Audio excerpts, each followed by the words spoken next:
Hello, everybody. Welcome to Stratosphere Lounge. I'm your host, Bill Whittle, streaming live on two separate platforms to two separate social media giants. We're on Twitch and we're on YouTube Live, or live-ish. And we do that because, as I mentioned earlier, thanks to Marusha Dark, pointed out that that Twitch doesn't like people streaming to other streams while it's being streamed to, which is not unreasonable, I suppose. If you're, control freak. Sound is way unbalanced. Well, I don't know if there's much I can do about that. What I have been doing for the last several Stratosphere Lounge shows, one of the reasons why I just put up 374, so I've got a backlog of things. What I have been doing is I take the recorded show and I put it through Adobe Audition, and I take out the noise, and then I add a compression, and then I re-import it back into Premiere, add a little bit of treble, output that, and it's much higher quality audio-wise. And when I do that, I clone the two channels over so they're balanced. Can't do that now. I've played with it forever, and I can't do anything about it. So we're going to have to live with this appalling state of things as they are, at least for the time being.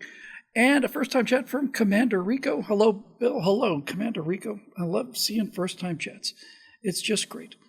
So a couple things, and I expect we'll probably get into questions pretty early for this evening as well.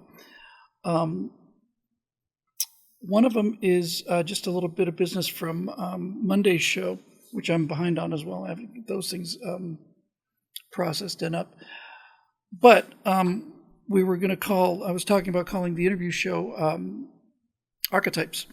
And on Monday, I discussed the idea that I'm a little concerned that this is a little bit too limiting, trying to what's the word, that expression? Just trying to cram everything into these categories. And I thought, well, what am I going to do about that? And then, so I was kind of in limbo when we left the show on Monday night about what to do with that. I'm back to Archetypes, and I'll tell you why. First of all, it adds a lot of structure to things, but mostly because I did a little bit of research, and this is where the internet is the greatest thing in the world, as well as being the most awful thing in the world.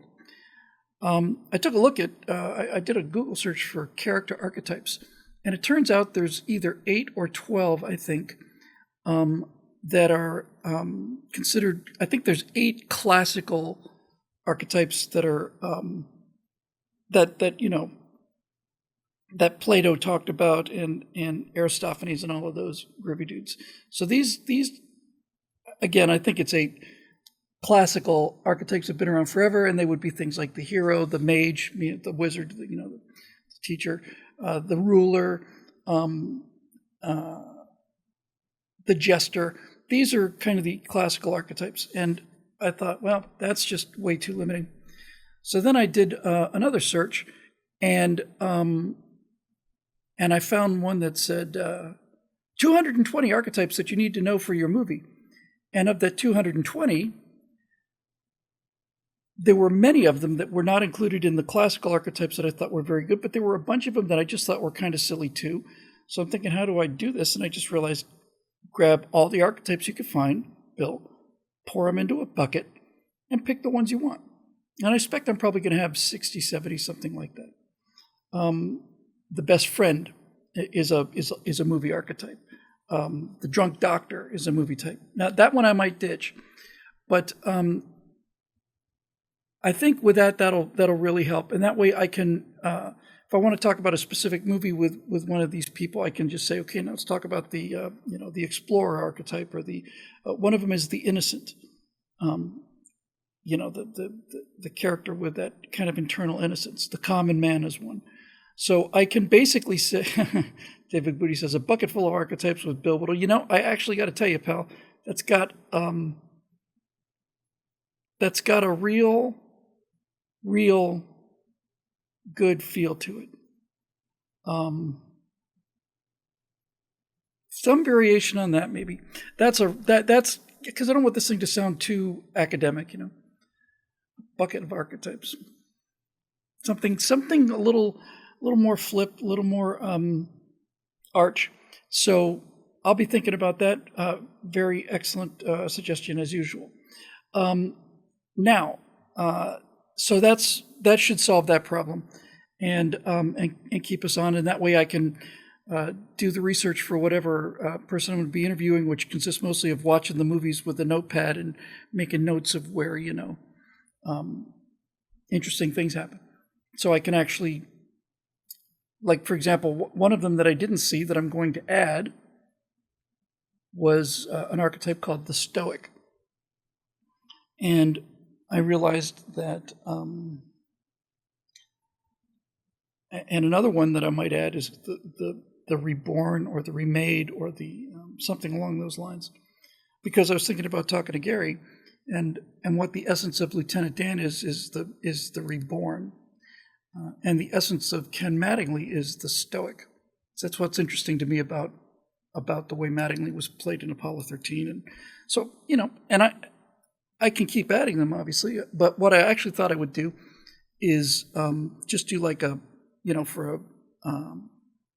don't want opening graphics or anything, but just maybe for the intro video on the homepage, or maybe before we start everything, if I had, well, let's just say I had 60 archetypes.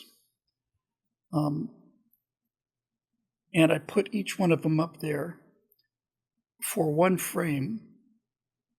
That'd be a 2-second long blast. One frame's probably too much. 2 would be fine. So maybe each one, because that's just barely fast enough to see. You're not supposed to be able to really, ponder it. You sure as hell don't want to sit through this long list. So it's just going to be like, just to give you an idea that there's a bunch of them out there. So anyway, it looks like I solved that problem. That's good news. In other news, we were a day late with our members only show this week. Wasn't last night, it was the night before. I went to bed as usual, woke up in the morning, and woke up by this pain in my mouth. And I don't know what caused it, but this incisor here, this left incisor, was so sensitive. Eric Blake is saying website tvtropes.org. Let me just get that before I forget. I hate interrupting a story in the middle of a story, but maybe one I've already looked at, but I will take a look at it now. Thank you. If I don't do it now, I will forget it.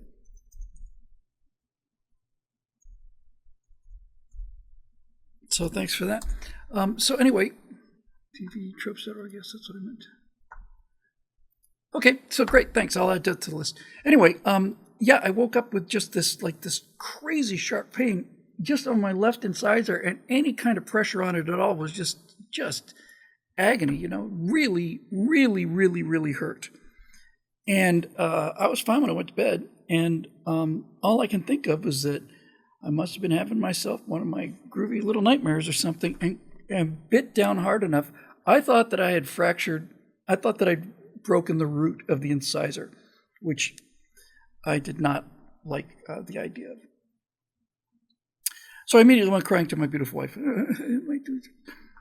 And she was saying you should try a hydrogen peroxide rinse in the mouth.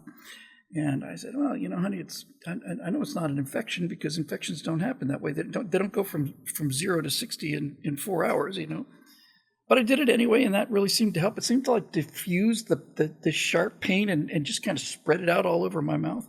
Plus, I think when I did the first hydrogen peroxide mouthwash rinse, I think I might have oversaturated it or under diluted it.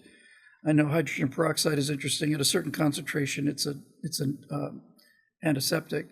At a higher concentration, it's a hair dye, and at a really high concentration, it's rocket fuel. So you really do want to get that mixture correct. So I felt like I kind of burned the inside of my mouth. That was yesterday, better today. But it was, that hurt badly. And I haven't got the slightest idea what it is. Other than the fact that I must have just bit down on something. Didn't bite the inside of my mouth or my tongue or anything. Just this one tooth, not the other one either. Just bam. 1776, I think, is the most likely explanation. He says it might be an alien implant. I think that's probably it. And all I have to say about that is if you're gonna do the tooth, the least you could do is just a probe, some kind of friendly probe, just so I didn't feel so cheap. Cody Fett with a super chat there says a lot of people get tens of thousands of views on interviews where they just record both webcams and slap on a title for the individual video. You don't need to overthink this. But Cody, I overthink everything. That's my brand. And not to be flip, especially since you're so generous with the super chats. Of course, the don't overthink it thing is grand advice. But I don't want it to be like all these other interviews. I want it to be about something, and not even so much for the viewers, although that's obviously who the show is eventually for.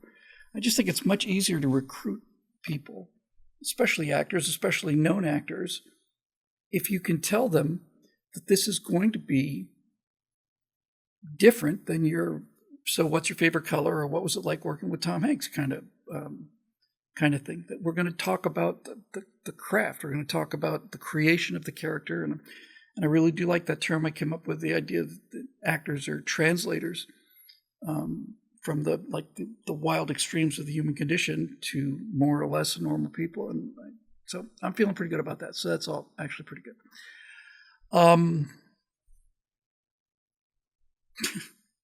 I don't want to go too far with this either, but just thinking about Dave Big Booty's comment, or Big Booty's comment.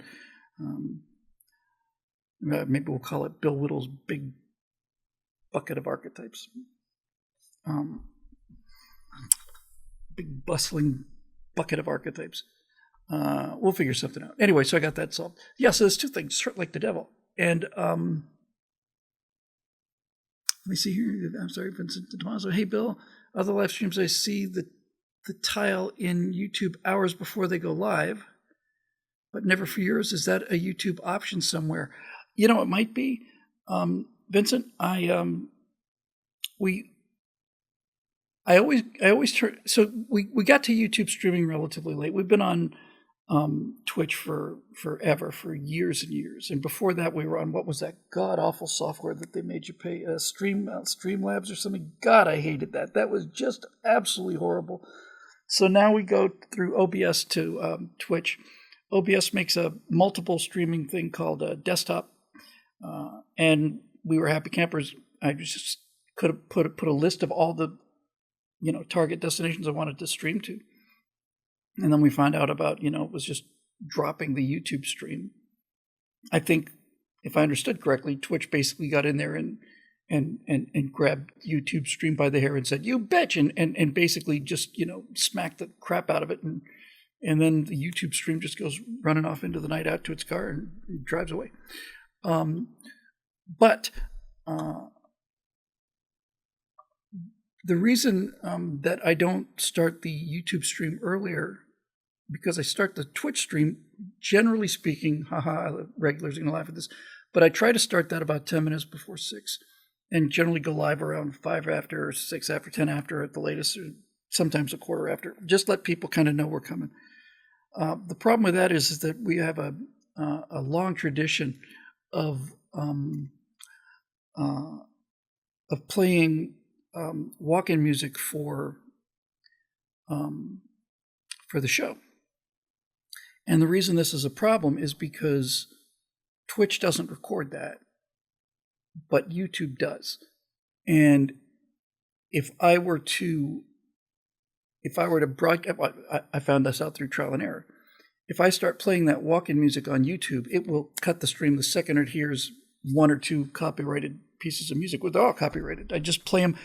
I'd love to have recorded them. I'd love to record I Know a Place, which is a theme song for the Stratosphere Lounge and has been since we started in 2014, so nearly 10 years ago.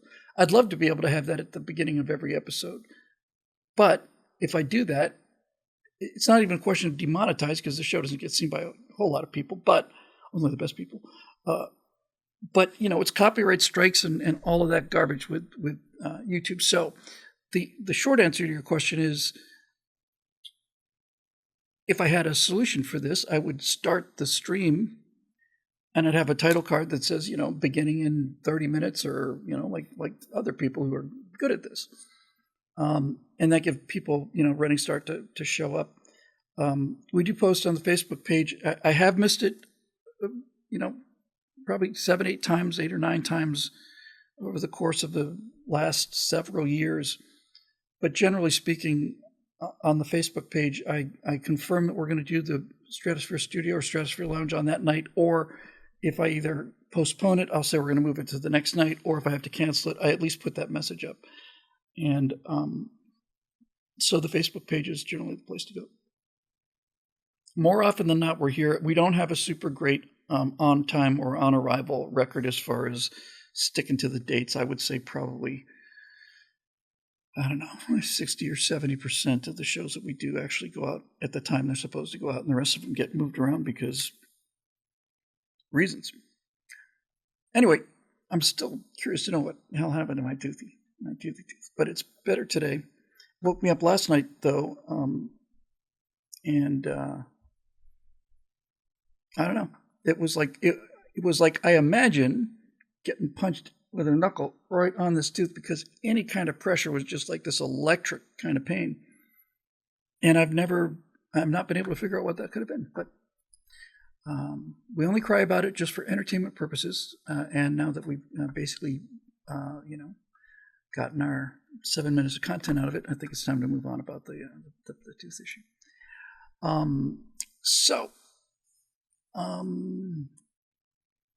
Now this is interesting. Castellan, like I said, the reason it's not so much vanity or anything, although God knows that is a big power source for me. It's that when I've got these things on with all these lights, it's just difficult to see my eyes. And that's where the fear is. So I know everybody wants to be a part of that. Castellan says, copyright is so broken. I know a place is copyrighted. Copyright should have expired about 30 years ago. It does seem so, doesn't it?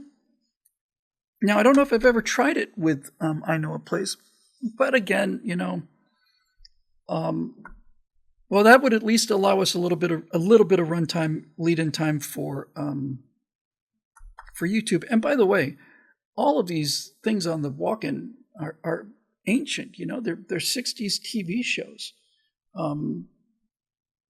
It's pretty much exclusively 60s TV shows. And one day, in my abundant spare time, I'm going to really re-up that walk-in tape. We've been using it forever, and it's time for a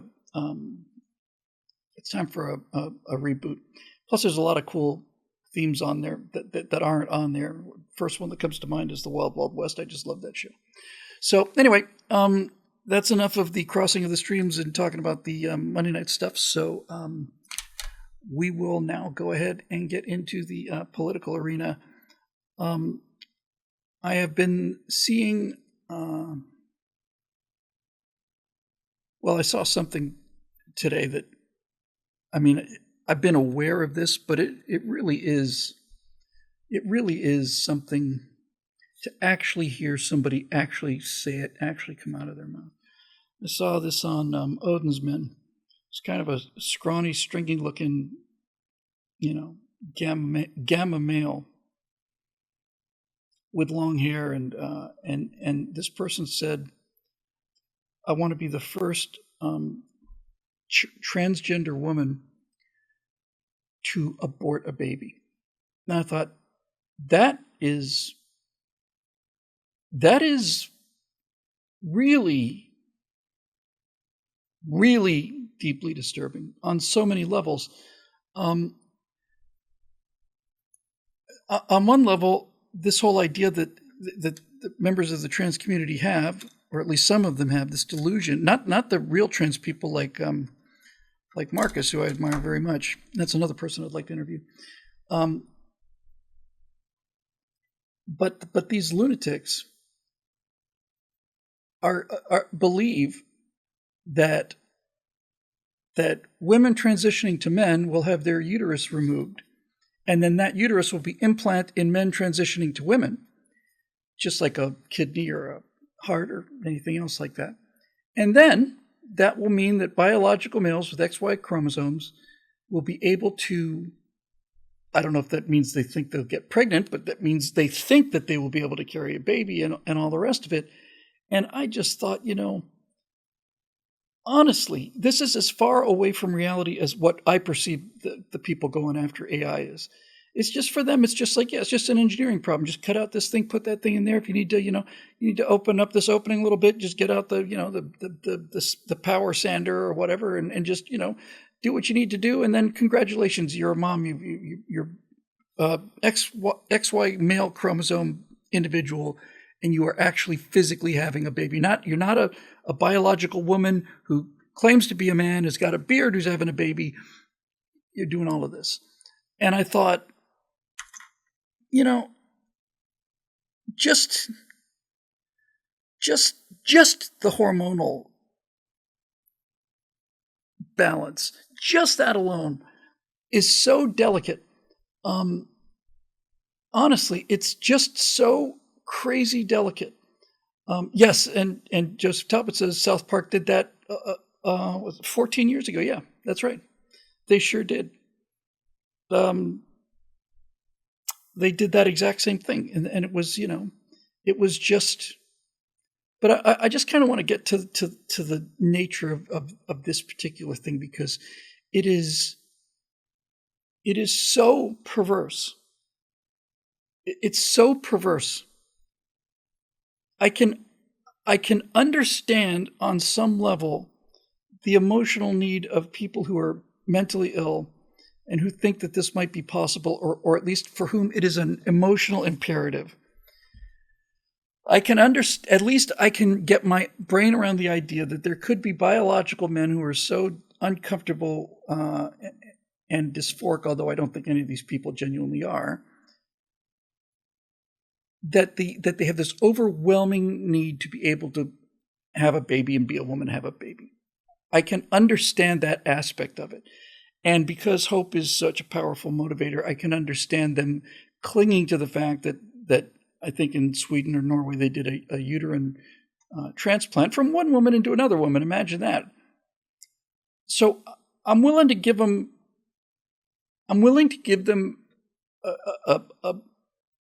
I'm not giving them a pass. I'm just saying at least understand it. But when your entire attitude is you want to be able to go to all of this trouble, all of this money, which we will pay for, by the way, all of this stuff, in order to Frankenstein your way into this individual being able to if not create life, then at least carry life. And all of this simply so that they could then terminate that life. That's just plain horrific.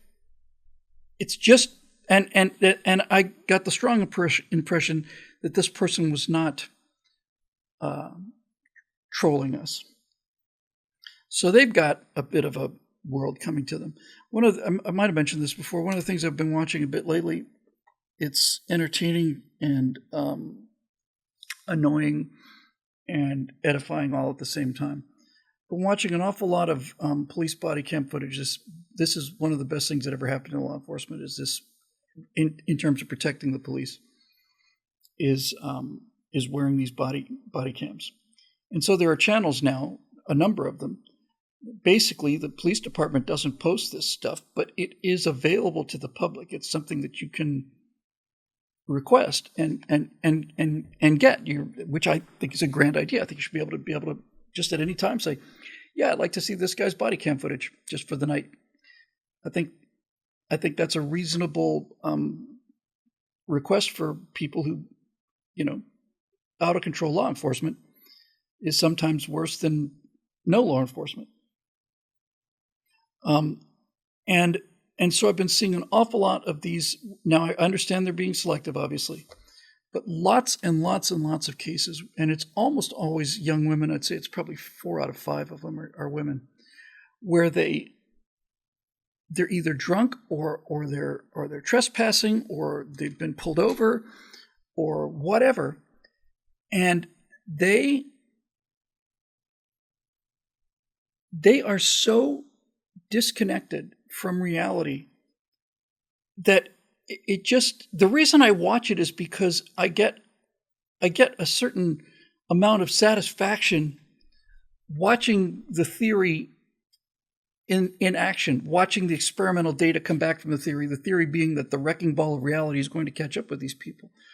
Because they will get pulled over, and the policeman will say, I need you to step out of the car. I'm not going to step out of the car. Well, ma'am, you're going to either step out of the car voluntarily or else you're going to be arrested. I'm not going to be arrested. You can't arrest me. Well, it turns out they can. And I have also never seen the police not only so polite and restrained, but frankly, in my opinion, many, many times so overcompensatingly accommodating that it actually goes from being admirable to kind of pissing me off a little bit. And to watch them, at first it's like, what did I do? Did I do anything wrong? And then it's like getting real for them, and then they're just, no, I'm not going to do it. I'm sorry, I've got someplace to be, and you're not going to be arresting me this evening because I've got somewhere else to be. And they've never been told no in their entire lives, ever. They've never heard that word ever. They never said, no, you're not going there. And you're not going to do what you think you're going to do. You're going to do something that you don't want to do. So then there's that. And then when they realize they're serious, then they start getting extremely abusive, like really, really, really abusive, to these law enforcement officers, really nasty. And then generally, once they're bashing their heads in the inside of the car on the way out, and then somewhere along the line, before they actually get booked and processed, you can hear the voice change from, oh, listen, bro, you MFer, and just this kind of, listen, bitch, I'm not doing this, but just this kind of white liberal ghetto posture, kind of thing.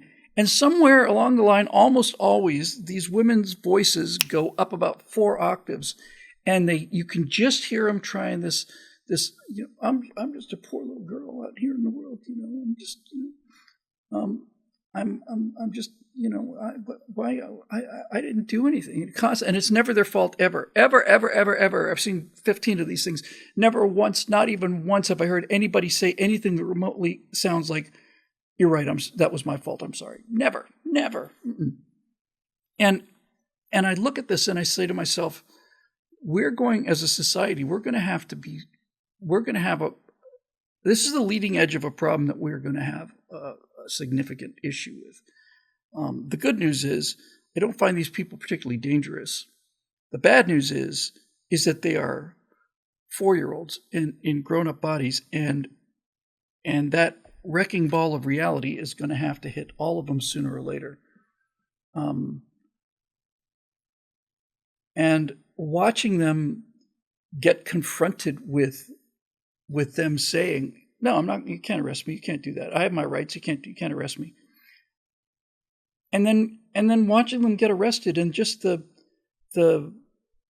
astonishment on their faces. And furthermore, I think without exception also, every single time the police have been bending over backwards. I saw one earlier today where the guy said this woman was drunk in a apartment rental office, and they kept asking her to leave, and she kept hanging out there abusing him. The police arrive, and she says, I'm just here to get my mail. And they said, well, they don't want you here. Please leave. And these 2 policemen spent 20 minutes talking to this woman, saying, please, ma'am, if you don't leave, you will be arrested. He said that 9 times. 9 times. And watching it dawn on them that they're not going to get their way this time is really pretty satisfying. So yeah, it's, I don't know. These people are so entitled. They're so unbelievably entitled that it's just kind of nice watching them get told no for the first time since they had that very first tantrum in the Walmart when they were 3, and they demanded a toy, and mom said no, and then they just went on the floor and started kicking and screaming and at the top of their lungs, rolling around until they got what they wanted. And they've never been stopped by anybody. And parents gave them everything they wanted. Their high schools gave them everything they wanted. Their elementary schools did. Universities did. Now employers are giving them everything they want, making all these accommodations. Well, I want this time for social media, and I don't. One of these creatures. What was the term she used? she said she was time non-compliant, or some made up emotional term. I'm not time specific. So, like, I've got this mental condition where I just can't show up on time on account of being so neurodivergent and all the rest of it. I don't know what's going to happen to these people when the adults are finally dead. I really don't. But that's kind of why we're here and why we do the show, because being forewarned is forearmed. So, time blind, is that the term? Thank you. 3 people said I'm time blind. That's great. Time blind. Yeah. I think they ought to try that in the Marine Corps. Get up, you maggots! It's 4:30 in the morning. They're playing Reveille, just staying in the bunk. It's like, get out of bed. No, Sarge. No, I'm sorry. I can't. I'm time blind. I have time blindness. I can't conform to a schedule like that. So, okay. Well, in that case, we're going to have a conversation. Time blindness. Yeah, they're just obviously adult children, and they behave exactly like children, and they can't take it. And by the way, yet another common kind of a through line on all of these cases. I don't think I've seen a case of a woman being arrested where this was an exception.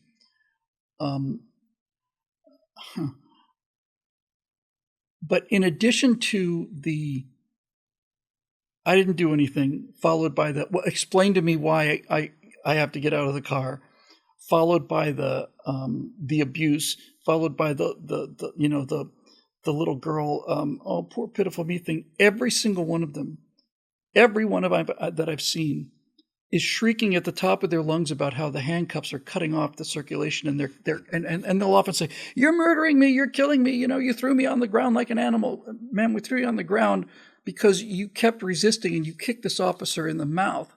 So that's why you got thrown on the ground after we begged you to go home for 15 minutes." Yeah, Marisha Dark says I can't breathe. Yeah,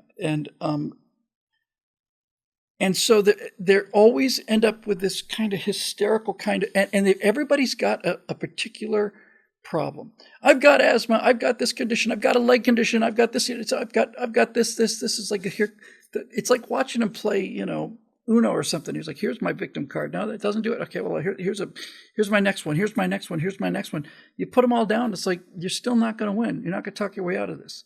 And all of this is very satisfying. And then I realize I get to the end of this thing. And then it's like, oh, well, whatever social good you thought may have just witnessed, Bill, here comes your punch in the mouth that probably the relapse of this will cause me to do this in a dream. You will have these people who are doing 110, 120 miles an hour in a 30-mile-an-hour zone. They are drunk off their butts. They resist arrest. They insult the police. They do everything that I just mentioned, all of it.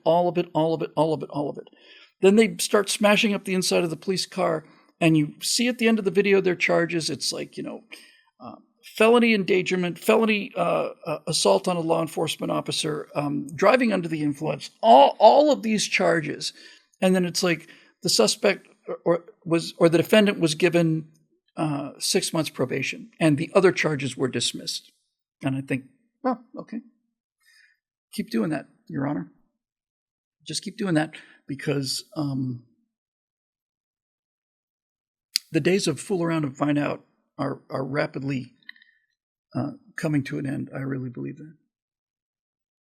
Let's just got a quick question here from J-Doc. I think that's about it. We're going to do some questions here. Super chat from J-Doc. What's your stance on Vivek Ramaswamy and him tearing down the Department of Education, FBI, and other government organizations? As a young person, I love his energy. Still a Trump supporter as well. Yes. Yes, 100%. So let's take some of these federal departments. It's a great question, actually. So let's just kind of walk our way through the alphabet soup that controls our lives and see which one of these entities need to survive in some form. They all need to be pared back. And some of them, in fact, probably most of them need to go. But nevertheless, So let's talk about this. The Department of Education, you can graph very clearly a timeline of years where, I'm trying to do this in reverse. Yeah, where okay, so here's the time, right? Here's like 1972 or whenever the hell the Department of Education was invented, and then here's the present day, and here's our performance, and our performance just does this, and here's the cost of what we spend on education, and that just does this. Ever since 79, ever since we've had a Department of Education, every single year we spend more and more money and get worse and worse results, and there's not been an exception to that, not once ever. Eventually, we will spend infinite amount of money on people who can't even grunt. It's the Department of Education that that not only is the political muscle behind things like lowering standards and saying it's okay, to have a failure rate of 40%, or when I did some research on this back in 2017, 16, 17, something like that. In Baltimore, in the public school system in inner city Baltimore, something like 4% of the kids were reading at their appropriate grade level. 4% of the second graders were reading at a second grade level. 4 or 5% of the sixth graders were reading at a sixth grade level. And they're spending, this is in public elementary and high schools, spending about $15,000 per student per year. And it's enough to make you think Americans are just plain dumb as dirt. But it ain't always that way. It wasn't always that way. We had the best educational system in the world, even from the beginning of the Republic, late 1700s, throughout the 1800s and the 1900s, but especially in the 1800s, diplomats would send people over to America to see what the result of a population that was educated for free. We had a 95% plus literacy rate in this country. And all of this stuff was humming, and we went to the moon. The Soviets put up Sputnik, and then they put up Gagarin, and we just said, we've been asleep at the wheel here. And then within the space of 2 or 3 years, between 57 and 60 or so, we just plain got our butts in gear and said, okay, well, we got to build ourselves some engineers here. And we did. We made armies of engineers who went to the moon doing the math in their head. And since then, we get Department of Education 10 years after the moon landing, and every single year they get dumber and dumber and dumber and dumber and dumber. I should not say that, actually, because that is an easy trap to fall into. They don't become dumber.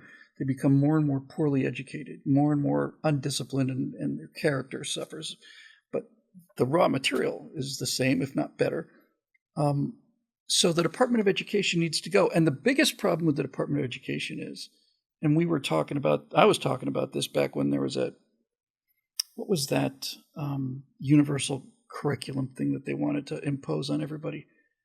What was that thing called? It was the talk of the town 4 or 5 years ago. It'll pop up in a second. Department of Education and the Obama administration had a Common Core. Thank you. Here it comes. Common Core. So in the spirit of totalitarians everywhere, this highly centralized, extremely top-down, authoritarian dictatorship called the Department of Education, backed by the political cadres, said we should have one federal standard, one federal teaching guideline called Common Core. And every single school in the country will teach this particular curriculum. This is what all second graders in the country will be taught. This is what all fifth graders in the country will be taught. And this is how we'll teach them as well. And there are so many problems with Common Core. Oh, it was a gift from the Bush administration, says Andrew DeLay. Well, there was a time when I would have been surprised, but I'm not anymore.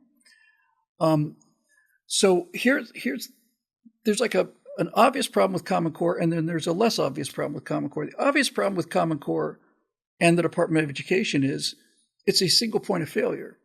Everybody is being taught the exact same curriculum, and if there's holes in that curriculum, and there are many, or cases where instead of learning about chemistry, you're learning about identity politics, and there were many, many, many more of those too. Now you have a system where everybody in the entire country is failing by the same set of rules.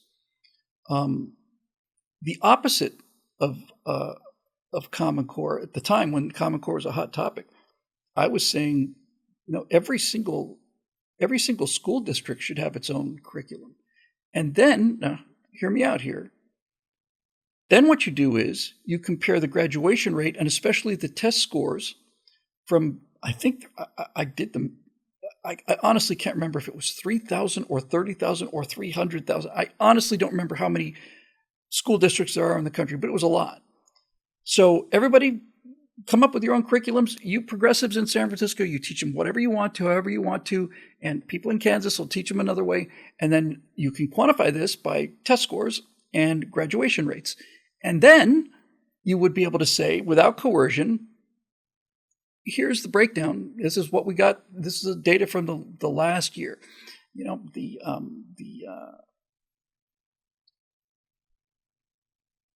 Alachua County, Florida education system has the best test scores and the best graduation rate. PK Young, I wasn't trying to think of the name of that experimental school in Gainesville. PK Young. I'm sure it's absolute garbage now. And then the parents would be able to have access to this information. And then the parents could say to their local school boards, how come we're not doing as well as they are?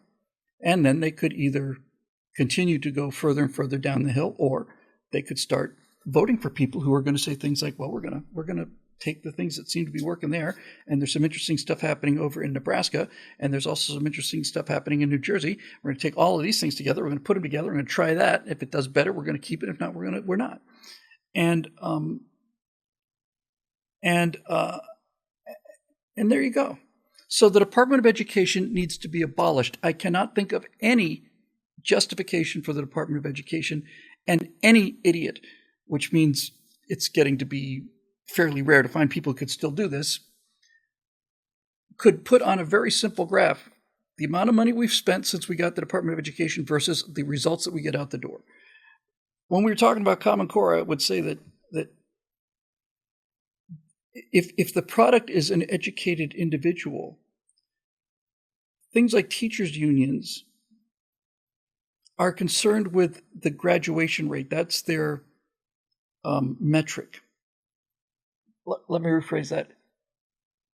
It's not the graduation rate, it's graduation volume. When you've got LA Unified School District is the largest teachers union in the country, and it may be the largest public sector union in the country, and maybe in the world. Many years ago, I used to have these numbers much tighter. I just plain had to erase some of those files to make room for new stuff on the internal drive. But I want to say there was something like in Los Angeles County alone, where the LA Unified School District is, there were something like 4,000 teachers on the payroll who go to work every day and sit in a teacher's lounge and drink coffee and read magazines. They have been proven to be either sexual deviants or drug users or just plain incompetent teachers or violent. But the the teachers union says that they can't be fired. So in LA County, we're paying, maybe it was 6,000. 4,000 to 6,000 teachers are not only not fired, we continue to pay them. We pay them to not teach because that's how bad they are as teachers. I think public sector unions need to go for the same reason that Reagan fired all the air traffic controllers in 1981. A public sector union is a negotiation where both parties are on the same side of the table. If you've got a private union and you got General Motors and you got the United Auto Workers or whatever the case may be, United Auto Workers wants shorter hours and higher pay. The company, the motor company, let's say General Motors, wants longer hours and lower pay. And you get to some kind of an agreement. It's not very efficient, in my opinion, or effective for that matter, but at least theoretically it works. And generally speaking, it's worked pretty well. But in the public sector union, you've got teachers who want shorter hours and more money, and you've got a government that is not paid. The people making the decisions not coming out of their own pocket. It's not like General Motors has to write a check for this. In California, teachers say we want more money and we want shorter hours and we're doing a much worse job, so pay us more. And the people who make the decision to pay them more say, sure. All you guys have to do is just go out and vote for us. You keep voting for us, we'll keep voting you money out of the Treasury, and there it is. FDR, Eric Blake got it just the exact same time as I said it. Even somebody as progressive and damaging as FDR said this is just not good. Reagan said when the air traffic controllers went on strike. So look, I'm a conservative, and my dad was a hotel manager. When it comes to management versus labor, I am almost always on management's side, almost always. It's just how I was raised, and that's my viewpoint on things. But you could make a case that air traffic controllers were being overworked and underpaid. And so what's their remedy? The answer to that is, I don't know. I suspect it's get different people elected to increase their salaries. But when you have something like air traffic control and the controllers threaten to go on strike, if the employees at General Motors go on strike and stop making cars, I can buy a Ford, or I can buy a Nissan, or I can buy a Hyundai. I have other choices. If the air traffic controllers go on strike, I don't get to go to a bunch of other air traffic controllers to get from here to there safely. And it's true for all public sector unions. If the LA Unified School District is nothing but union teachers, and I want my kids in public school in LA, then I don't get to go to different teachers or a different union. That's why they're not the same thing, and that's why they shouldn't exist. I would just get rid of all of them. And if they think that they're not getting paid enough, then they can elect city council members or whatever who can raise their salaries. But in any event, Dave Big Booty says government schools, not public schools. We used to have public schools. So Reagan basically said that same thing to them. And more importantly, Reagan said, and you knew it when you formed the union.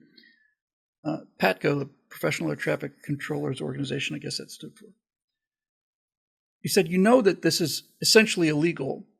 And you know that if you go on strike, it's a violation of the terms that you agreed to when you took the job. Yeah, but we feel like, okay. Anybody who doesn't show up to work on Monday's fired. Reagan will never fire thousands of air traffic controllers. The country will stop, but just shut down. There'd be no air traffic going. That's exactly what happened. He fired them, and flights, hundreds and hundreds of flights were grounded. It took about 2-3 years to recover. My friend Steve got called up from his job as an air traffic controller in the Air Force. You want to come work at Daytona Tower or whatever that was? Sure, no problem. And we managed to get through it. And parenthetically, as I point out in the Cold War, once that happened, the Soviets realized, my God, what the hell do we do with this guy? He's a person who says something and then he does it, even if it's unpopular. He says he's going to do something and then he does that thing. That's why they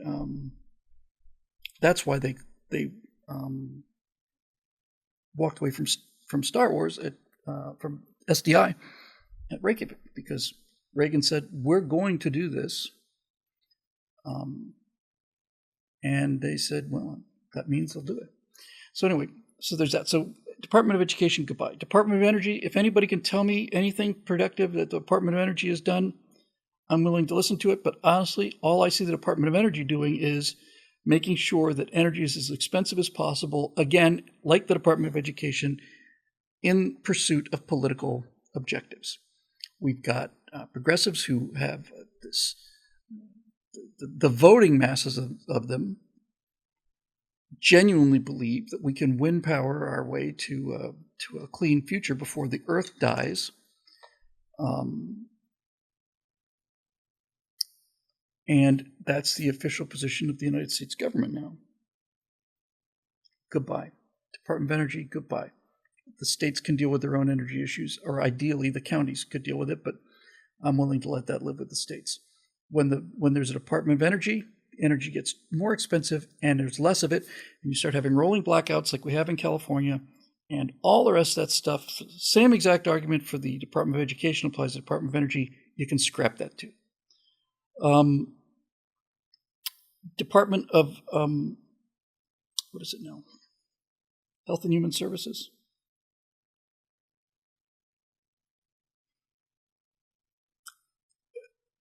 A society, a civilized society should take care of people who can't take care of themselves. I'm not one of those people that think that people who are crippled or mentally incapable should just go out there and go die in the streets, with knife fights, just below the bridges of New York City. You can all just sit there and kill each other. And somebody has to administer those benefits. But needless to say, we're probably talking about 3 or 4% of the population, not 60 or 70% of the population that's getting these benefits.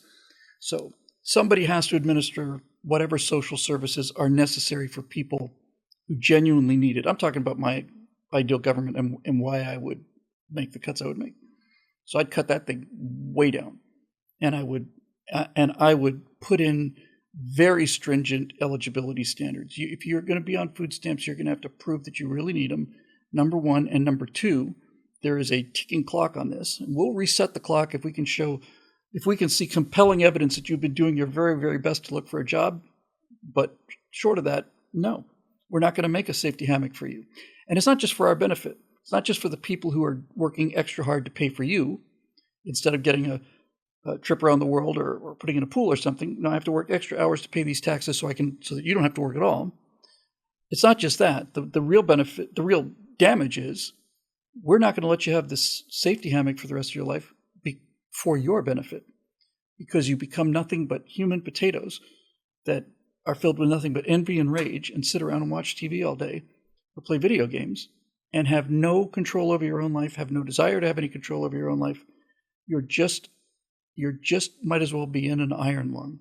You're just on life support.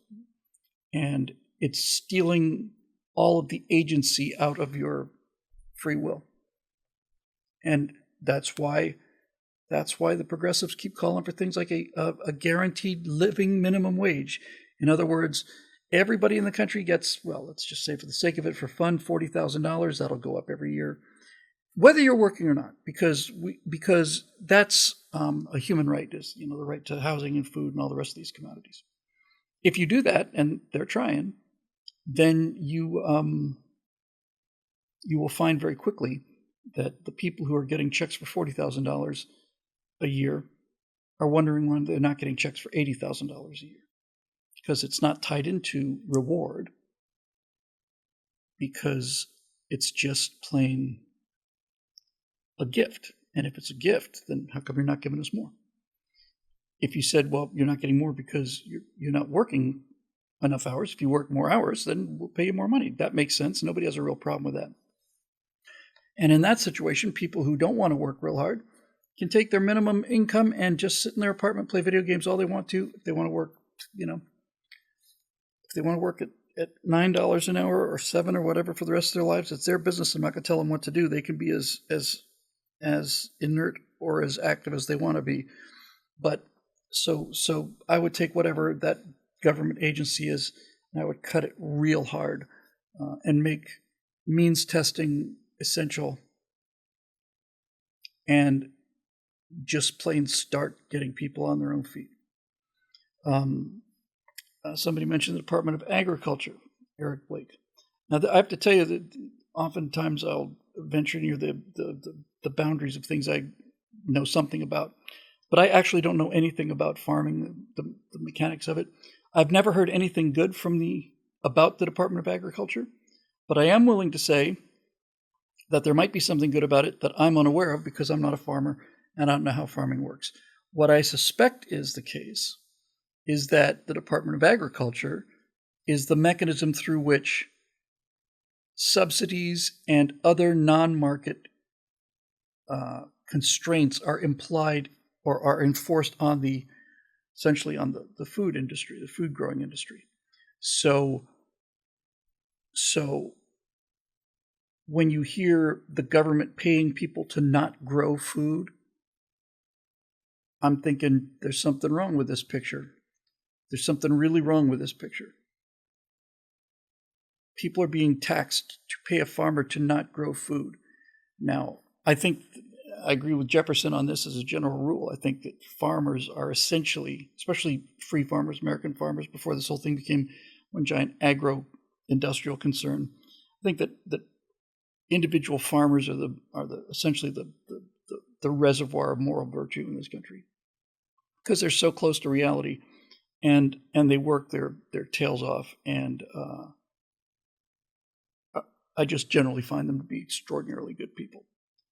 And so if a farmer who's in a rough, I'm talking about private farmers, if you've got a farmer who is in a rough trade that requires a lot of long hours, he's doing it because he loves it, or at least he respects it. And for him to not be growing things, I think, is anathema to them. I'm not talking about things like field rotation or crop rotation or letting fields lie fallow. It's all part of managing a certain property. But when somebody comes in and say, we'll give you $30,000 for soybeans, but we'll give you $40,000 if you don't grow anything, then the farmers are doing whatever any other free, sensible individual would do. They're taking their best deal. I have a problem with the farmers taking the subsidies so much as I have a problem with the subsidies being offered in the first place. And it's really difficult. I mentioned this a few times before. I've had second thoughts about it many times, but I still think I did the right thing. There were 3 or 4 times during COVID when my bank contacted me and said, you can take out essentially a loan for as much as you want to, and it'll be non-interest, and if you can't pay it back, then it'll be forgiven. And I didn't take it because I didn't feel like my business was being impacted by COVID. I wasn't. If COVID had shut down the internet and I couldn't get any content out there, well, that'd be at least a different story. But there are many times when I thought, man, I should have taken that. I really should have taken that money, you idiot. And then I just come back to, well, right or wrong, that's what felt right to me at the time, and that's what feels right to me now. So there's that. Somebody mentioned Department of Homeland Security should be part of the Department of Defense. Not entirely sure about that. It's got a nice ring to it. But I think the Department of Defense should be about killing bad guys and not policing. Cody Fedigan with a super chat. Bit of hope before bed. By the way, I'm very hopeful. Talking about problems is not something like where we're all doomed. I just want to know what the problems are so we can deal with them. Bit of hope before bed. Remember when the U.S. was infested with corruption and incompetence during both the Civil War and Revolutionary War, yet here we still are. We're not doomed yet. No, we're not doomed yet. And these things are cycles. They're I got a chance to read a little bit more of The Fourth Turning. They talk about the average human lifespan has been 80 years. Not average, let me rephrase that. Maximum human lifespan has been 85 years for millennia. Much larger percentage of people are living to that upper limit, but despite all the advances in medicine, the upper limit hasn't really changed much. 40, it's 80 years. And the entire premise of this book is, depending where you're born in a cycle of, they call it the great event, like World War II. These things come along, and whether you're born leading into that, after that, during that, will affect the way you see the world for the rest of your life and all of the rest of these things. The book was written in the end of the 1990s, so they're speculating about what great event was due somewhere around 2000. Just as a quick aside to this thing, I kind of look at it and I said, well, clearly it was 9/11, but 9/11 was kind of like a firecracker that just kind of fizzled in terms of the magnitude of the impact. 9/11 was the defining crisis of my life, but 9/11 was not World War II. It felt like it for a while, but it's almost like 9/11 is like a coin that was flipped and landed on its edge. It was enough to wake up some people and not enough to wake up others, and So I don't know what's actually happening with that. But anyway, back to these various departments. I think if he's calling for the elimination or the reduction of these things, then he's on the right path. Now the question is, can he defend it? Because if you say, I'm going to cut the Department of Education, somebody said, well, the Democrats will say, see, they don't want an education for their kids. Is he capable of saying, I want to cut the Department of Education because I'd like to see our kids get an education again? Here's the graph. Any questions? Test scores, cost. Anybody got any questions with this? No? Okay.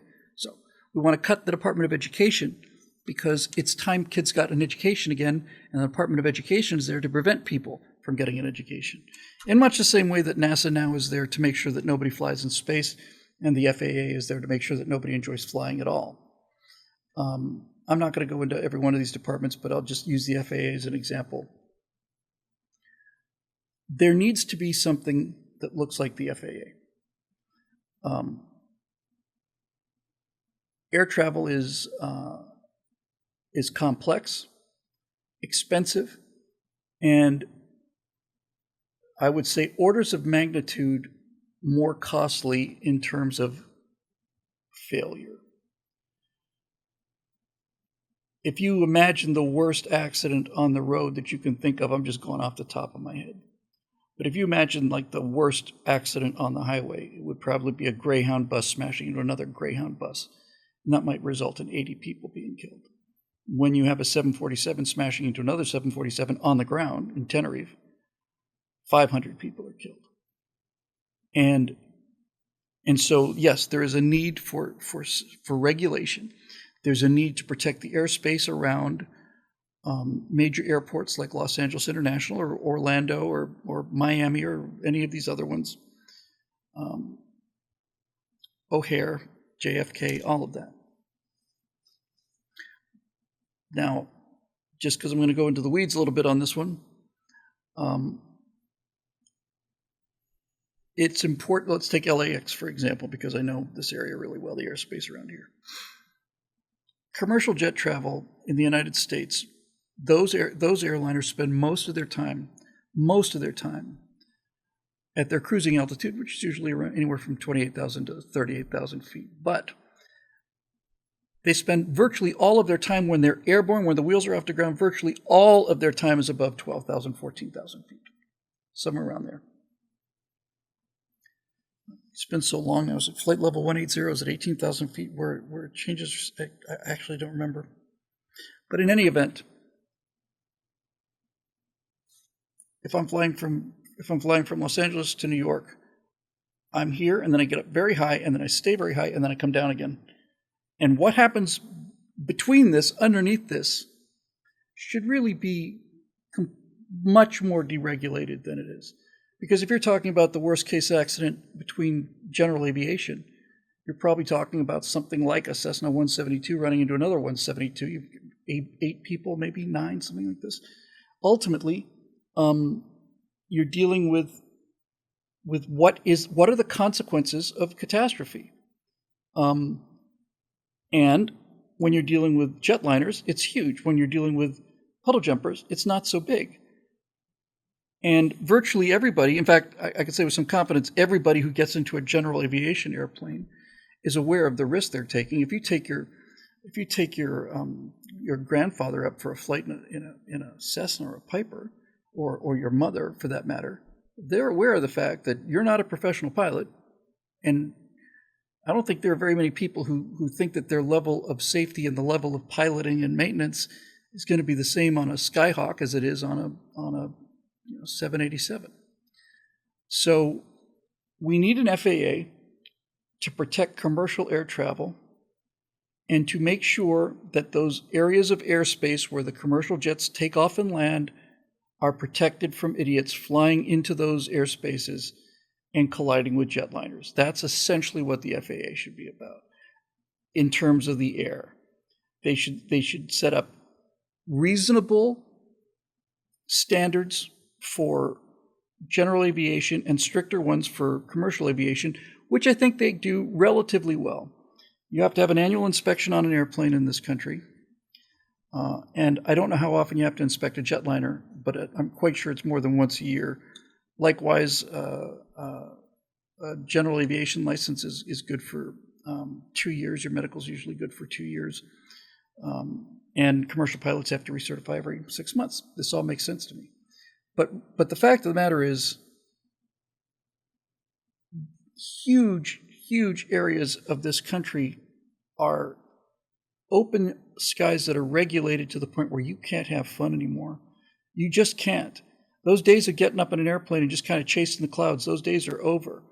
And that's just plain overreach, because the consequences of failure there are minimal, probably just going to be you.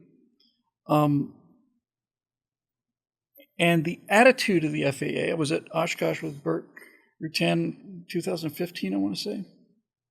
And just before Bert went on, there was a couple of FAA guys talking about this and that, and of course people are, having issues with them. And one of the FAA guys said, "Look, we allowed you to do this. We allowed you to do, this, whatever this particular regulation was." And I actually said, "Sir, I don't think you really understand the system. You're not here to allow us to do things. We don't need your permission to do things. This is a free country. We're responsible people. We all agree that there are reasonable restraints that can be justified in terms of safety that have nothing to do with what you're talking about out here. And I don't need your permission. At least I shouldn't need your permission. Go fly my airplane. Who do you think you are?" That got a round of applause. And the guys basically just said, "Well, our job is to keep people safe." It's not. Part of your job is to keep people safe, and that part of the job you do relatively well. And I think all of us would agree on this. But now we're talking about people who don't fly, or who are sitting in a desk someplace deciding that they're going to restrict or eliminate free people doing what they want to do and going where they want to go for no justifiable reason. And that's what most of the airspace in this country is in terms of area. It's unjustifiably controlled. And so, yes, do we need an FAA? Yes. We need a much smaller FAA. And they need to inspect commercial airliners, and they need to do minimum inspections, affordable, reasonable inspections on general aviation aircraft, which is pretty close to what they got now. And they need to, we did a right angle on this just a couple weeks ago called Crazy About Flying, where I mentioned, so in as a general aviation pilot, when I got my general aviation license, when I passed the check ride, and also when I passed the check ride for the instrument rating, both of the examiners said, "You really should take your commercial license right now. You're red hot. You just sail through it." And I didn't. So I'm a general aviation private pilot, but I can fly to commercials, not to airline standards. I can fly to commercial pilot standards.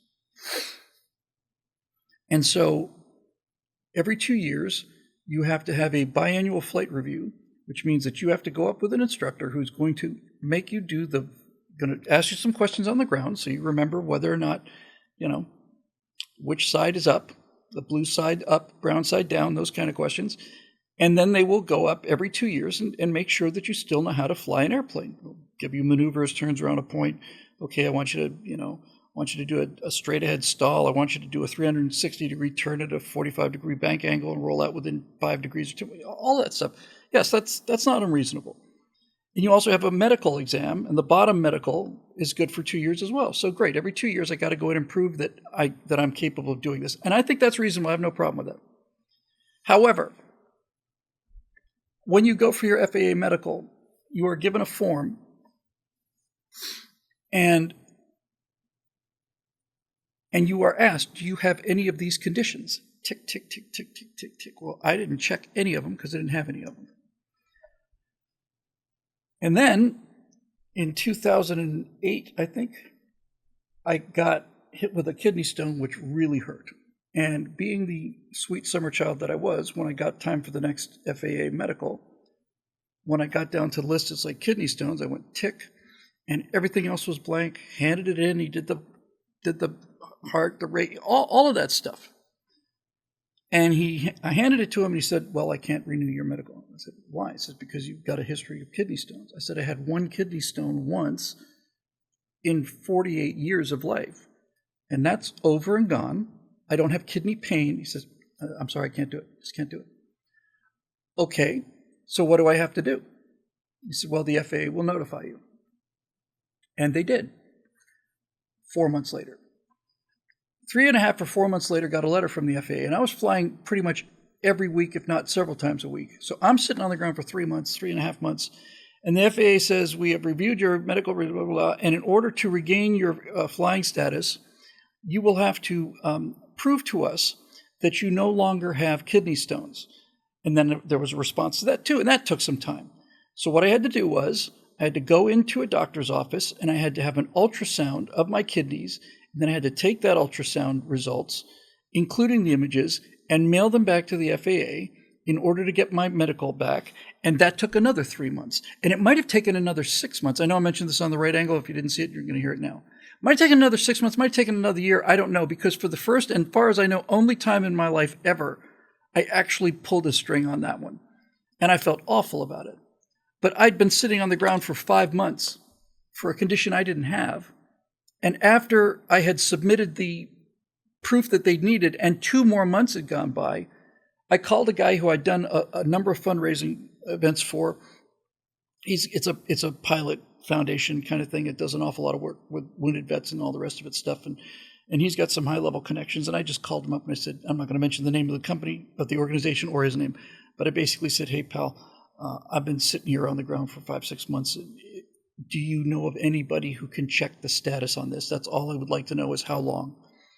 And 4 days later, I got my clearance, and I felt really bad about it, because I know that there's another army of pilots sitting behind me who don't have somebody like that they can call.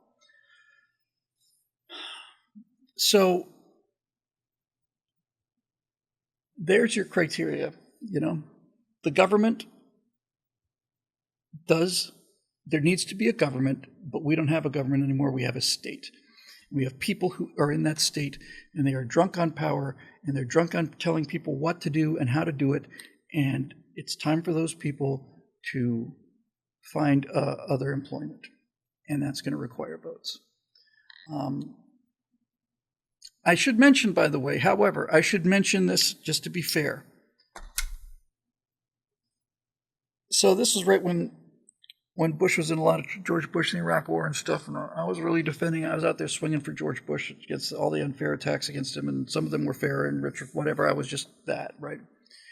And I took a flight from Van Nuys Airport to Mojave. I had friends up at Mojave Airport. Hey, there's a super chat. I'll get to that 1 second. Thank you very much. And you are advised to get a flight briefing. There is a flight service number that you call, and they, at least when I was flying, they were very efficient. It's not like you had to wait for hours. You just got on the phone, talked to a briefer. On a cross-country flight, you don't have to do that for a local flight. Generally a good idea, and I usually did, but it was a, 20-mile cross-country flight, something like that. I talked to a friend at Mojave at the airport. I said, "How things look up there?" He said, "Severe clear." It's Mojave Desert. That's why we do flight tests out here. Winds are calm, ceiling and visibility unlimited. So I said, "Swell." So I got in my airplane, talked to Van Nuys ground, taxied out to the runway, talked to tower, got a departure, did a downwind departure, left the airspace, and everything's great. I'm up there at Mojave for several hours or something like this, and then I'm coming back from Mojave back to Van Nuys. It might have been Santa Monica at the time. Yeah, I think it was. I was based at Santa Monica at the time. I'm flying, so I have to fly right through Van Nuys' airspace. Piece of cake. You call them up and say, "Hey, here's my position. I'm going to Santa Monica. Request a Class Delta transition." Approved. Nothing to it. So as I'm getting ready to enter Van Nuys's airspace, I'm trying to call in, but the frequency is just crazy. People just constantly calling in, and I don't have a high priority request. I was above their airspace because I just realized, I'll just stay out of their airspace above it until I can get somebody to clear me through it. So I'm zooming along, and I call for clearance, and then I get there's a moment that says, hold on a second. And I said, oh, that's not good. And then they said, okay, you're going to need to divert to, where the hell did they send me? I can't remember the name of the place. It's, I don't know, 15 miles inland. El Monte, maybe, something like that. Okay, can you tell me why? He said, yes, you've violated a presidential temporary flight restriction zone. Turned out George Bush was visiting LA, and there's a 30-mile exclusion zone, and I flew about less than half a mile into that 30-mile exclusion zone, and I did that while I was waiting to talk to somebody on the frequency. But I was inside the zone, and I broke the law.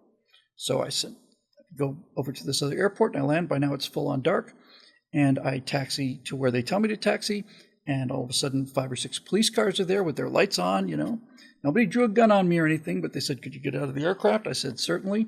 Now, I had the time from when I made that error to when I got to the airport was about a 25-minute flight, and I got that much time to start whipping myself over this thing.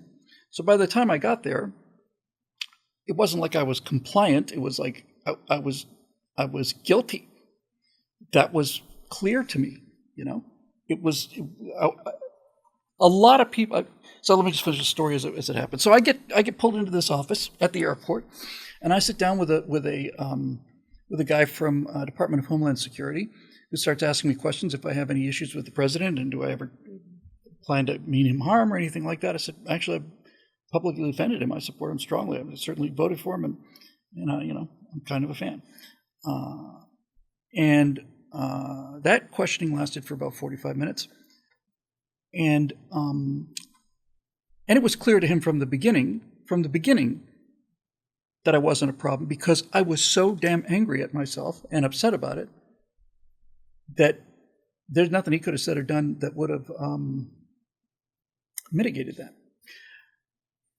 So I was looking at a 6-month suspension for my license, and I remember thinking, it would have been nice when I flew through their airspace on the way out if they had mentioned that there was a TFR coming, a temporary flight restriction.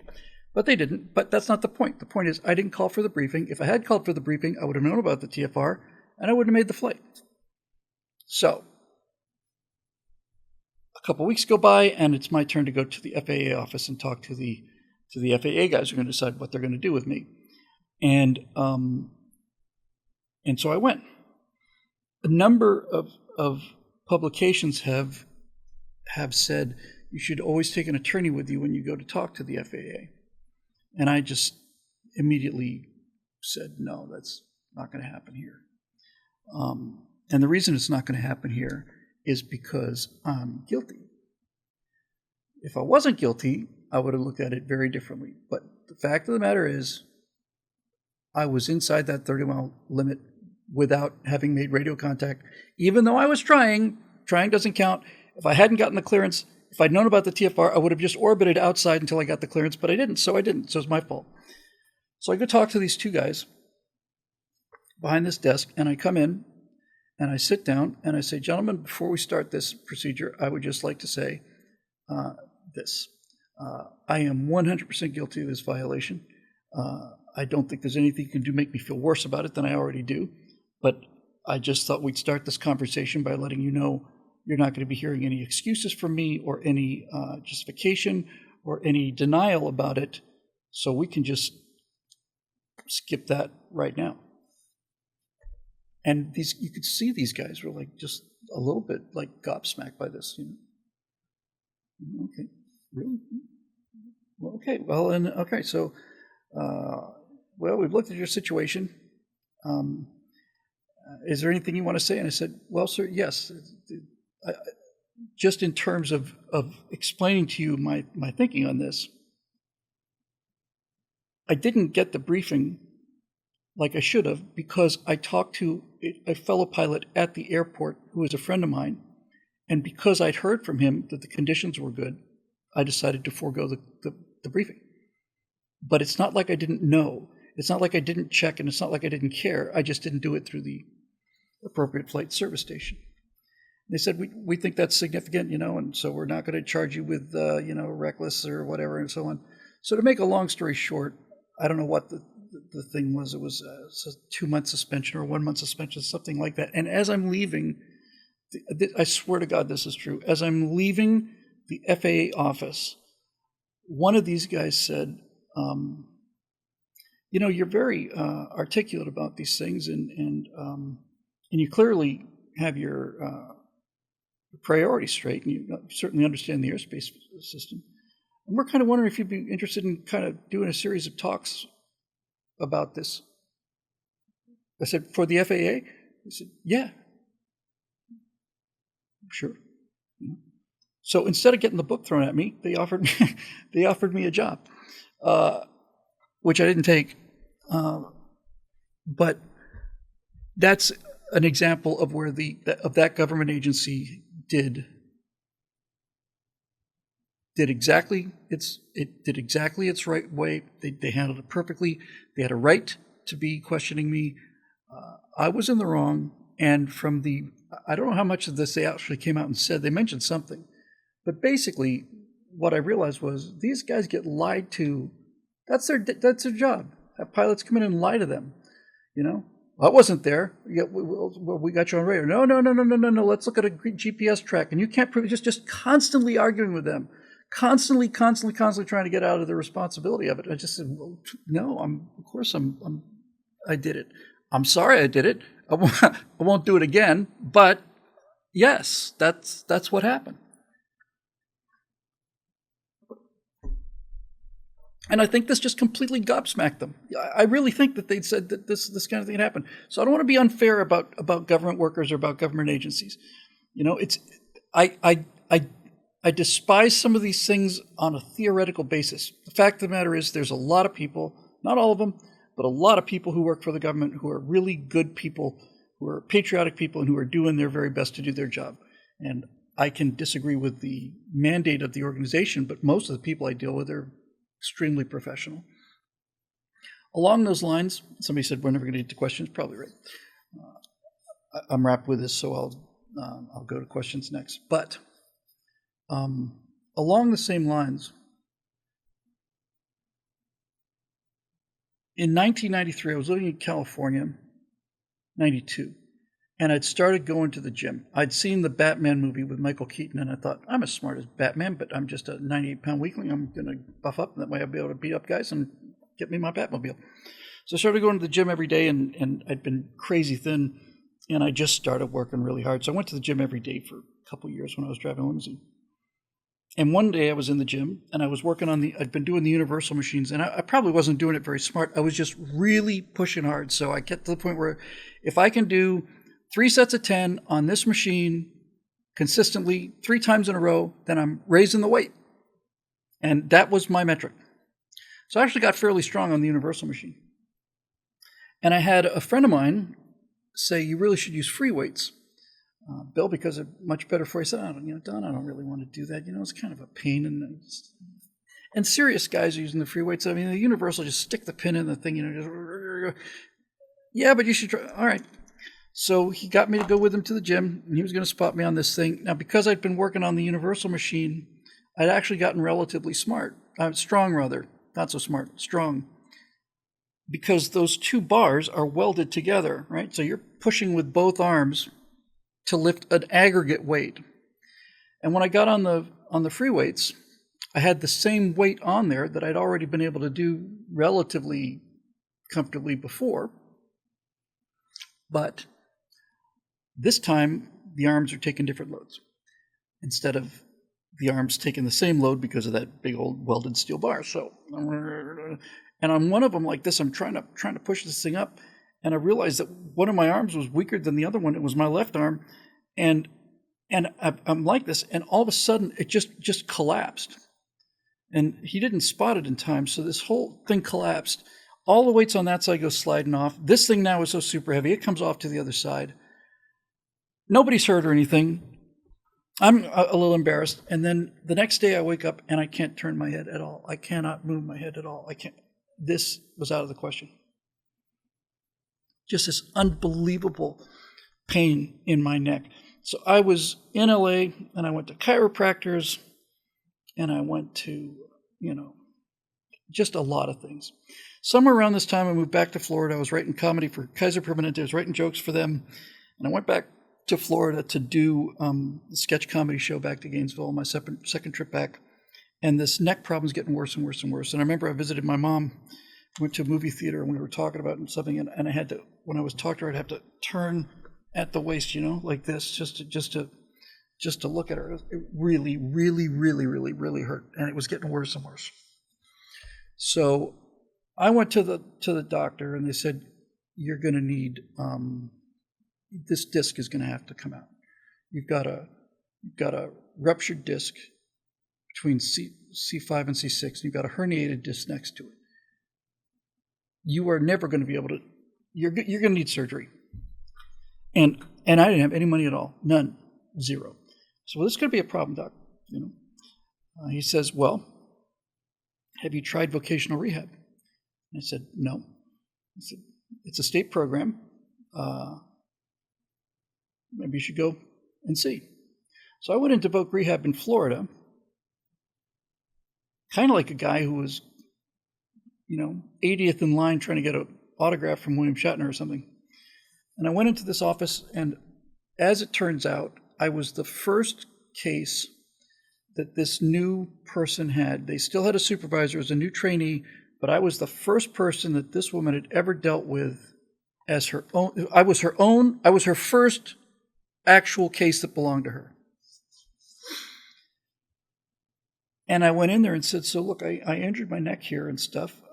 It's not like I injured it on the job. I'm not trying to make a claim or anything. It's not like I would, got hit by a forklift at, Walmart or something. I'm just in an awful lot of pain, and I can't turn my head, and the doctor recommended I come and talk to you. They asked me a few questions about it and stuff. And then they said, okay, we'll cover it.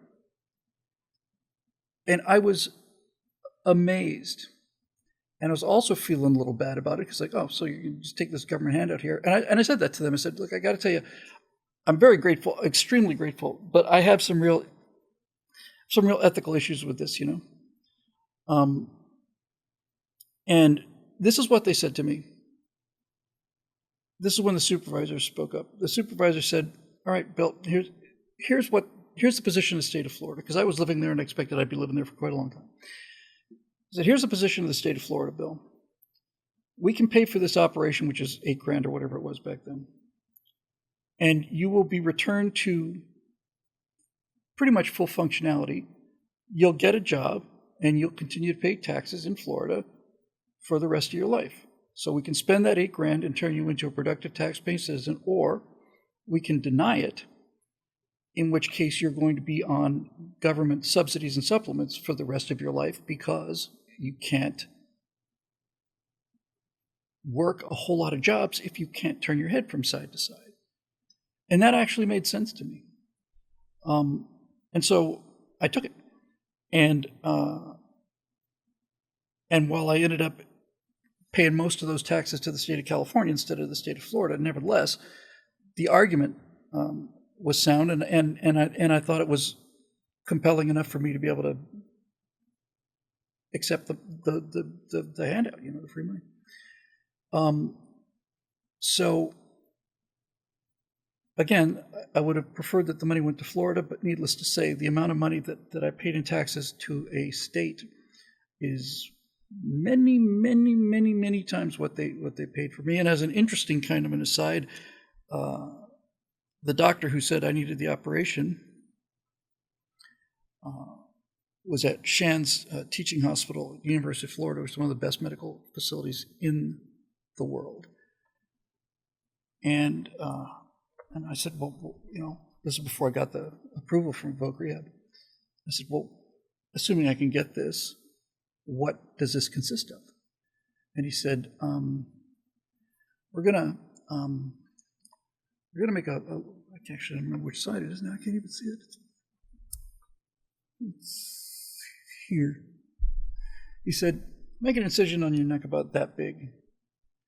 And don't worry, I'll put it on a natural crease, You're already old enough that you got a couple little wrinkles in your neck. I'm going to make that incision right on that crease so you'll barely see it. Okay? And it's going to be about that big. And I thought, my God, my dad had kidney surgery where the stitches would start just around his navel and go practically to his spine. It's like somebody swung a gigantic axe in the side of him. I mean, they just took this huge incisions. He had 3 of them for 3 different occasions, and stitches like he looked like a football laces, just horrific. And he's like, no, we're just making a little incision here and stuff. And then we're gonna go in. We got these little remote control things. We're gonna go in and we're gonna drill that bad disc out. We're gonna just drill it into pieces, suction it out, and then we're gonna pack it with stuff, and then the 2 bones will fuse, and then you won't have the pressure on the nerves because the disc will be gone. And Eric Blake says, almost like you were hit in the face with a great big mace. Yeah, well, that's where I got it from. I said, that's fantastic. I have 2 questions for you. First of all, aren't there a bunch of tubes and things in the front of your neck and the vertebrae on the back? Is that something that we, that's considered? I mean, because I'm fairly sure that there's a number of relatively important tubes and pipes and, arteries, veins, and trachea and all the rest of it. We just push them out of the way. It's swell. Second question was, what are you going to use to put in there to pack these 2 vertebrae together so they fuse? He said, you sure you want to know about this? I said, well, now I do. I thought you were going to tell me, Bondo or something. He said, no, we're going to use a powder. It's called a cadaver bone matrix. Okay. A cadaver bone matrix. Yeah, that's what we call it. So you're telling me you're going to take somebody else's skeleton that's been hopefully washed and you're going to grind, and that exists in a powder form, and you're just going to pack it in there because that's what it's actual human bone. He said, that's what we're going to do. So there's actually 2 of us walking around now. And remember, don't think about it too often, but really, me and some cadaver. That's why I like to say we all the time. We are not amused, meaning me and the guy or girl who provided that little bit of cadaver bone matrix. I went to the hospital. I had a couple friends there, but not a lot of support. I walked to the hospital actually, and went in, and I wasn't terribly nervous. And I sat on this gurney, and they put a little loop into my wrist here, and I got my little gown, I got my little, wristband on here, so that if I wander off into the woods, they'll be able to track me and find out my name and who my owners are and all the rest of that stuff. And they said, okay, we're about ready to go here. You can just lie down on this gurney here. And I'm thinking, okay, because you're going to go out. And thank you very much for these, Gojira, for these super chats. And I said, so now what happens? I'm lying flat on my back. There's an anesthesiologist, young guy, came over. You can call me Bones now. And you can call me just Corpse Paste if you want. And the guy said, well, now I'm going to give you some really, really amazing drugs. I said, okay. He takes the little catheter. He's got his little hypodermic and injects this thing into the catheter, which is going into my arm. And he says, okay, I want you to count backwards from 100. I said, how far do you want me to go? He said, just start counting. Okay, 100, 99, 98. I said, the roof is spinning. And I think that's about as far as I got. Next thing I remember, I was really No, that was something different. Next thing I remember, I hear voices. I don't see anything. I just hear voices, and I'm obviously moving my head or something, and I can hear a nurse saying, "Hi, Bill. Hi. Okay, look, everything's fine. Don't worry. It's gonna take a little while for your vision to come back, but you're doing just great." I said, "When are they going to start?" And they said, "For the 15th time now, Bill. It's already over. It's done." So I must have asked them this again and again and again. So I remember this so clearly. I still couldn't see anything, and I'm lying there on this gurney, coming out of this anesthesia, and I remember saying to the nurse, "I'm twitching my fingers and my toes. Are they moving?" And she said, "Yes." I said, "That's a good sign," because I was fairly acutely aware of the fact that we're operating on my spinal cord, or near it. So I came to, and here's a little punchline. So I spend one night in the hospital. I'm ravenous because I haven't eaten anything prior to that because of the anesthesia. I'm in this semi-private room, and the nurse comes in, and a guy next to me just got his dinner. It was a pork chop and other stuff. And I'm sitting up like this, and I remember my head felt a little weird. I thought, don't lean over too far because you don't want your head to fall off just yet. Just let this thing heal a little bit. And so the nurse comes in and she goes, "How you doing?" I said, "I'm doing pretty good." She said, "Would you like a moist sponge or something to suck on or something? Is your mouth dry?" I said, "What I really, really like is one of those pork chop things over there." "Well, okay." So I just wolfed that baby down. I said, "Got another one?" "Yes, we do." Shot that thing out. So the next day, I'm wearing a foam. Was I? No, maybe I wasn't after. No, I don't think I was after the operation. So the next day, I'm with a couple of my friends. We're at Sonny's Barbecue on Archer Road in Gainesville, Florida, and I am ordered my barbecue chicken and my big old French fries and my sweet tea, which is about that big, and had so much sugar in it that if you sprinkled a couple grams on top of it, the whole thing would just freeze into like rock candy. And I go up to pay, and as I'm walking towards the cash register, I look in one of the booths here, and sitting there is the surgeon who operated on me and his son.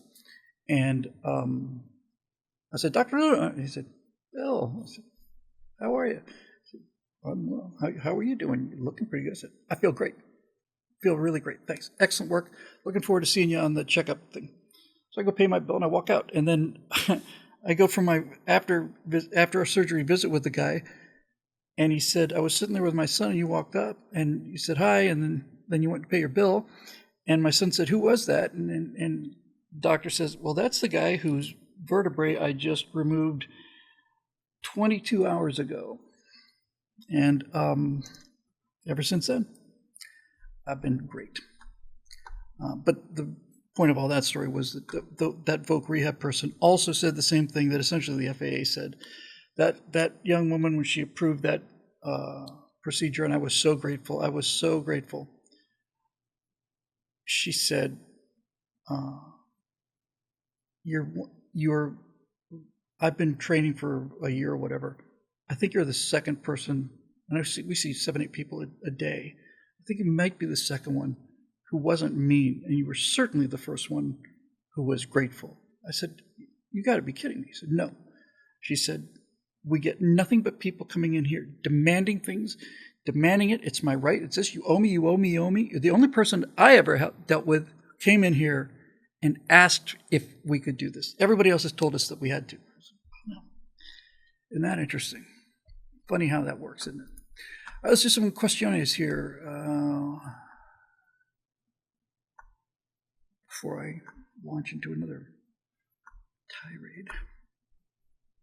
So it just needs to be said that while I'm in favor of eliminating a lot of these government agencies, many of the people are terrific. When Natasha and I went to, who's watching now? Hello, baby. I'll see you soon. When we went for our first interview with immigration naturalization, it had been 6 months since I forget how that works. Yes, she had to be in the country for 6 months, and then we went in to apply for a green card for her. And we'd gotten married by that time. we went into this guy's office and we brought in all the photographs. We had to prove that we were, actually living together, and we brought in photographs and, tons of photographs and, things from places we'd been in Vegas and all kinds of things. We had to prove to these people that it wasn't just a sham marriage and so on. And I was so nervous. And when we went through this interview, he looked at all this stuff and he looked and he said, "I've decided to approve your application for the green card." And I remember thinking, you decided? What if you'd had a bad night, man? That's the end of my life.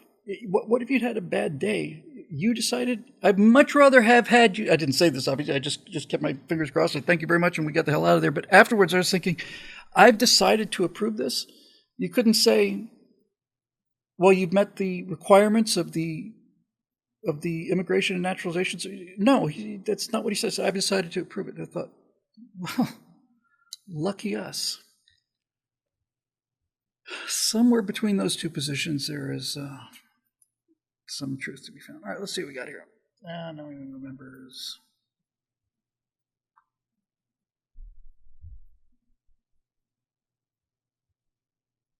I'll have to log in. God, these people.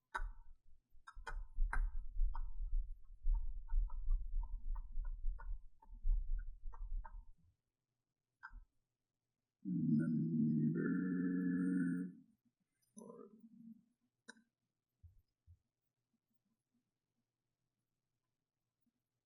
It still hurt a little bit. Stratosphere Lounge, questions and more.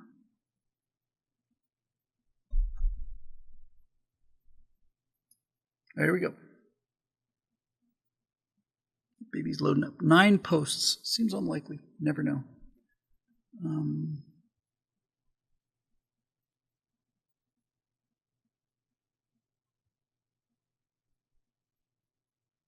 Just doing a quick scan. So here's what we'll do. There's a couple of duplicates. We'll do one. I think I can get to one of everybody. So let's just start here with somebody we don't see quite so much. Trevor Duell. Not that we don't love it when we do see it, Trevor. Hi, Bill. Did you ever talk about Senator Tuberville blocking flag officer promotions in the military due to the DoD's policy on abortion? They will pay for your travel to get one. One of the advantages to being a junior grade NCO, non-commissioned officer, for those of you who may not know what that means, is that my promotion doesn't require congressional approval. So it's no skin off my nose that those promotions are being held up. It also doesn't hurt my feeling too much, especially after the Afghan withdrawal disaster. It's clear that top brass won't be held accountable. Also, what do you think of In Their Own Words as your interview show title? It's a great title. I'm kind of leaning towards finding a way to make archetypes work. I did not hear about Senator blocking these flag officer promotions, but I'm at the point now where anytime somebody says we're blocking the promotion of a flag officer, it's not true 100% of the time, but I'd be willing to bet you that 7 out of 10 times it's probably a good thing. The destruction of our military is coming from the top down. And when I see generals like General Tully or whatever the hell his name is, I just don't know how he can wear the uniform. I really just don't know how. For the chairman of the Joint Chiefs of Staff to say that the greatest threat facing our nation is climate change and that our biggest challenge is inclusivity, not preparedness, not readiness, not capability, not training, nothing. It's inclusivity. That's our biggest challenge. I just look at this and I just say, all right, here's, the biggest insult I can level at this general is you, sir, are a peacetime general. You're a political general. That's what you are. I don't think you frankly deserve to be wearing the same uniform as everybody else. You should be wearing some kind of administrative uniform.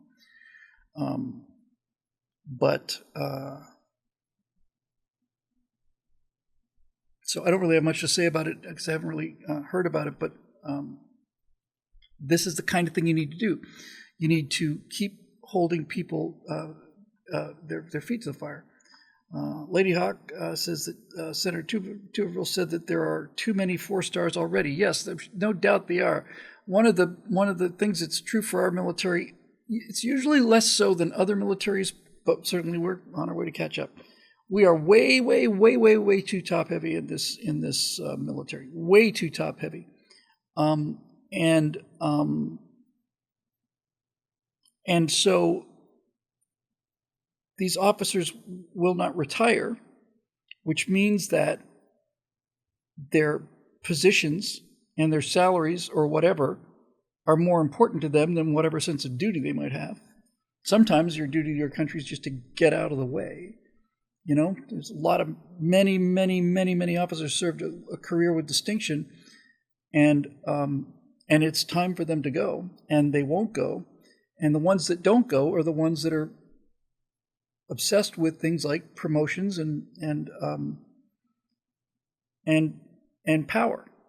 The Pentagon is a priesthood. It's a monastery where the only people that are actual war fighters in the Pentagon, the generalization obviously, but is largely true, are the people who are coming in and out of the Pentagon to testify or give a briefing before they go back to their real job. The people that live in that building are not. They may be soldiers, sailors, airmen, marine, and what are they? Spacemen? But they're not warriors. And it was a big and nasty wake-up call for me to realize that high-ranking officials in the United States military would put money and their personal careers and their personal income over the lives of our soldiers. I was so naive that I just could not believe that somebody would be in that situation. But you look at the Bradley fighting vehicle and all the rest of it, and you just realize, I don't know who these people are, but they're not warriors, and they should not wear the same uniform as them. Steve Whoop is still pissed about Fort Hood. I am too. This business about renaming these forts is revolting. I find it interesting that nobody who lived during the time of John Bell Hood felt that it was necessary to change the name of Fort Hood when it was named, or any of these other forts and camps and stuff that are being renamed. And of course, they picked something completely. What was it? Is it Fort Liberty now, or some milquetoast kind of junior high school audiovisual department kind of name? No, it's Fort frickin' Hood, and it's Fort Bragg, and it's Fort all of these things, and this is what they are. There's tradition. Tradition matters. It really matters, and it matters in the military more than anybody else. Dave Big Booty says, I'm pissed that Ndal Hassan is still alive. He's the guy who shot up Fort Hood. I'm surprised they didn't name it Fort Hassan, to be perfectly honest with you. Fort Liberty's former Fort Bragg. So what's Fort Hood now?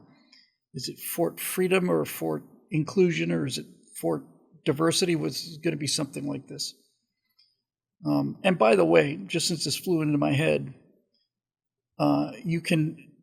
it's Fort Cabezos or something. Okay, I don't know who it's.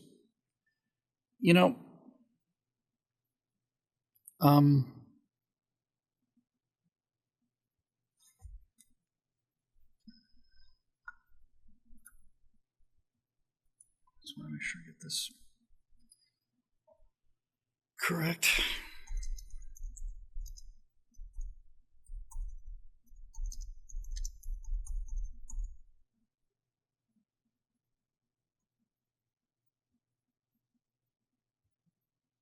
Sorry.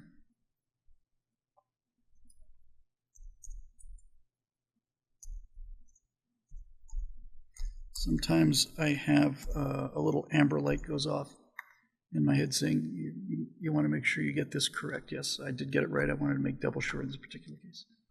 If you're going to change the name from Fort Hood or Fort Bragg or whatever, it should become Camp Murphy or Camp Basilone or something like that. If you're going to take away the name of Fort Hood, and you don't replace it with some beige, bloodless, lifeless advertising term, find a, it was the first Mexican general? Well, that's just swell. I'll tell you what, I have no problem whatsoever. If you mean first Mexican general, Steve Whoop says, I'm assuming you're first Mexican American general. Why don't we just compromise here? Why don't you name it after the first Mexican American winner of the Congressional Medal of Honor posthumous? I'd be fine with that name. I'd be fine with that.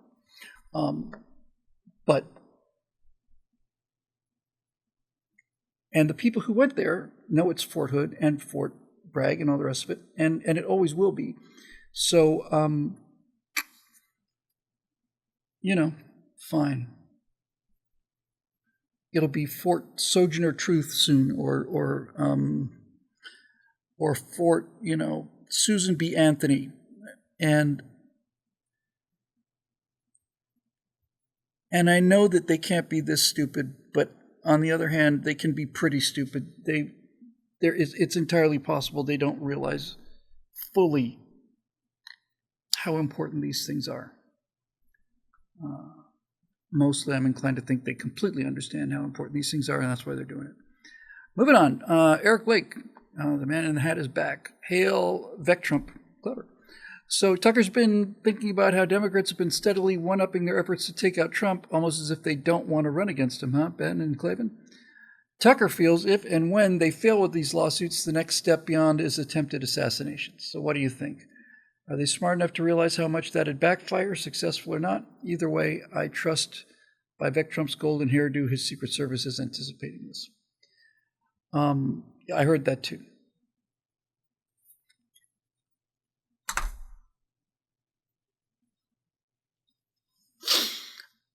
The sweet summer child part of me says that no matter how much they may wish his demise, that is a line that simply can't be crossed. But then again, I have been heartbroken more times than I can count since 2020 at the state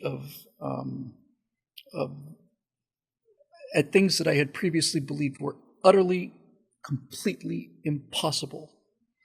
Utterly impossible. So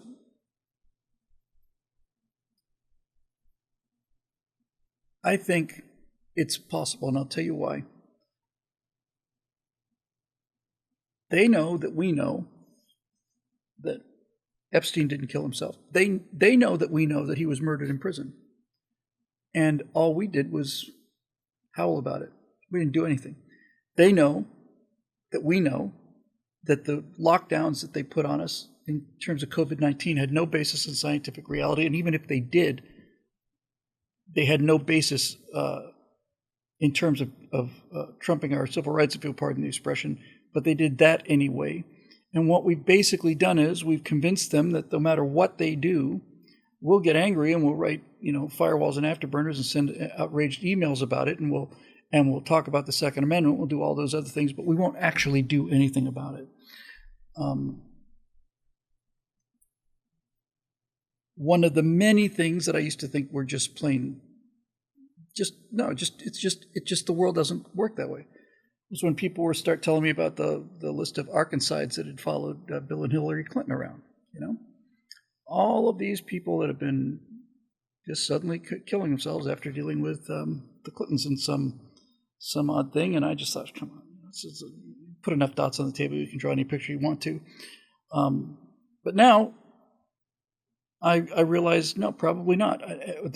Epstein was a real milestone for me, because they didn't even go to the trouble of plausible deniability. They went with implausible deniability. The video cameras went out for 13 minutes. Really, during the 13 minutes that he was being murdered, the video camera burned out? Yep. Show me the burnout camera. It's working again. Well, isn't that remarkable? Lady Hawk says Monica survived. Yeah, well, I think Monica had done as much damage as she could. I don't think there's any more damage that she could do. And Monica had and plus it was a different time, that was 25 years ago. So I whether they would try it or not is just pure speculation. I'm not going to get into that because I just don't. It's just a repulsive idea to think about anyway. But if it did happen,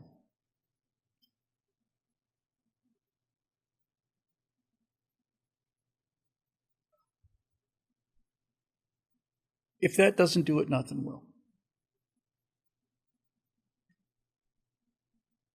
So that's all I can say. I mean, there's always the question of, and this is why I think that they got away with what they got away with Epstein and with COVID and all the rest of it. I'm utterly convinced that using big tech and the government together, they're the same thing now, that they are constantly measuring the temperature of the country in terms of what people are saying in emails, what kind of posts they're making, what kind of comments they're making. They're measuring the temperature of the electorate, of the conservative electorate, and they are constantly finding a way to continue to raise the level of outrage, because that is boiling the frog slowly, but they're also making sure that they don't do it so suddenly that the frog jumps out of the pot. And so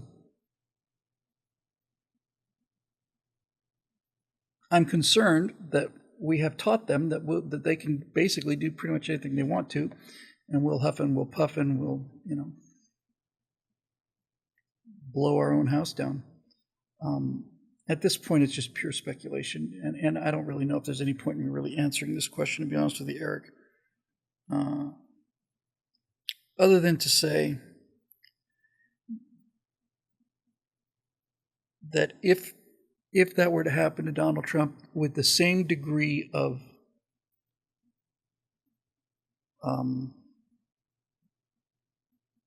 obviousness as Epstein, in other words, if their cover was as weak as the cover they had for Epstein, then I am going to radically rethink where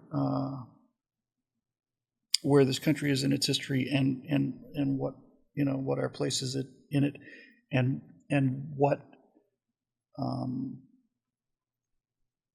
the remedies would be. So I don't think it will happen for that reason.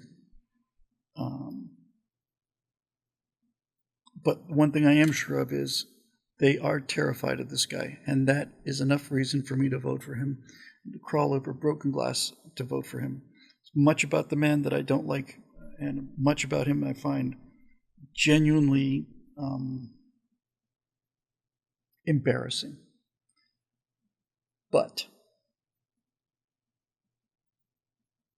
the people that are trying to take away our country are terrified of him, and that's good enough for me.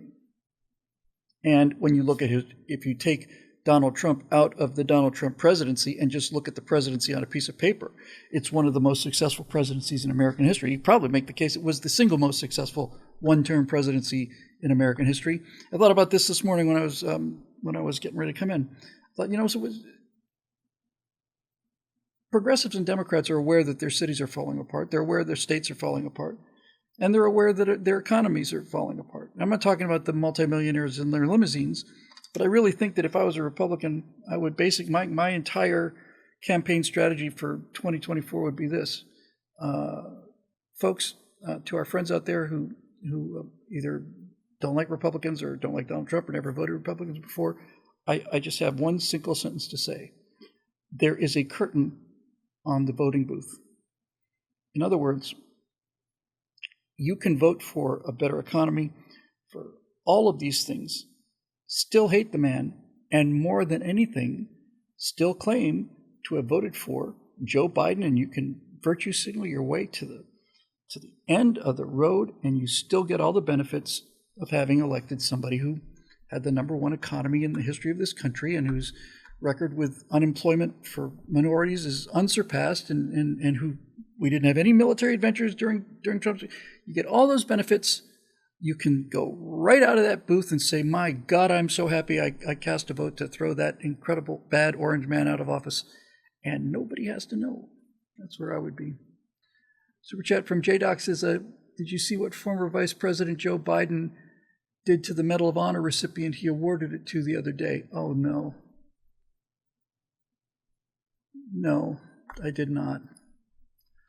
It's going to be something. Let me just put I've learned to, when I get things that are interesting in this show, I put like I just put a tab on it so that after the show's over, I can remember it.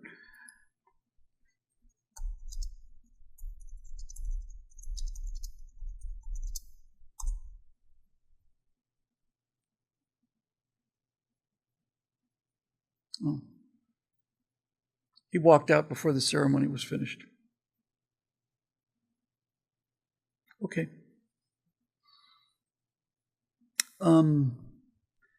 Here's your choices, Biden supporters. He's either so shockingly, unbearably, treasonously unpatriotic that he thought it was appropriate to walk out on a ceremony honoring the very smallest, highest sacrifice in our country's history. He's either so anti-American and so plain traitorous to the ideals of this country that he could walk away from this, or he's so far gone that he didn't know that the ceremony hadn't finished yet. It's possible he's both, but he's one or the other. There's no other explanation for it. He's one or the other. He's checking his watch while the coffins are coming off the plane. He is the worst man that we have ever had as president, character-wise. And that goes, there's some real contenders here. Real contenders. I suspect, I haven't seen the clip, I'll look at it after the show's over. I suspect that he just plain thought it was ice cream time and just walked away from it. And that's not what's shocking. What's shocking is that something like half of the country thinks that's okay because he's a Democrat. Steve Young. The case is often made in our conservative echo chamber that Americans are safer overseas in full-blown combat zones than we are in America's big cities. Is that an effective anti-Democrat message to try to send during the presidential campaigns? I think a version of it is. I wouldn't phrase it anything like that way. I would basically say, I don't know what the last time I checked, the black-on-black murder rate is something like 8,000 Americans a year. If it were me, I would say every year we have more than 2 9/11s of a catastrophe. We've had it every year since the 60s, if not, at least the 60s. For the length of time that Democrats have been governing our cities, we get a 9/11 in those cities every 6 months. 8,000 people were murdered last year in democratically controlled cities because they're democratically controlled cities. And there's the data. So if you're a person who's spent your life voting Democrat because you feel like that's better for Black Americans, then you need to accept the fact that your votes have gone to a murder machine that kills 8,000 Black people a year. That's just the murder rate. It's got nothing to do with Planned Parenthood and the whole abortion thing. That's just the murder rate. And New York is the control group that proves the rule. New York was the murder capital of the country until they elected a Republican. Then it's not in the top 20 for 3 decades. On its way back up again, because now you voted for a far left guy and they got another far left guy. They're not enforcing the law. You can't walk down the streets of New York anymore. Pretty soon, the idea of being able to walk through Central Park at 3 a.m. without a care in the world is going to be as foreign to people as the idea was when I was walking through it with my wife, remembering what it was like when I was a kid. I was there in 1979. My dad was finished his hotel career at the Taft, I think. And he said, don't cross the street ever. You never, especially after dark, you do not go south of the street or west of the street or whatever. And we were walking through, my friend and I, and we're just like, this place is terrifying. So I would just basically say, yes, these people who claim to be the champions of Black people are the ones whose policies are getting them murdered. And here's the data. And not only that, this is what they've always done. The Confederacy was the Democratic Party leaving the Union. Google it. And Google it quickly before they change it. Han shot first, by the way, if you don't think that the history can be rewritten. Something along those lines is how I do it. We got a Charles Tones, got a Mercia Dark, Eric, I'm going to get to that, a Jacob Belchak. Yeah, we'll get through these. Starting to feel I need some Tylenol. I think that starting to get really sore again. This whole, like, I don't know how it moved. I don't know what's going on up here. It's not as bad as it was the day before. I promised Natasha I'd go to the dentist if it got worse. It's getting better, but I don't know what it is. All right, so we got Charles Tomes there.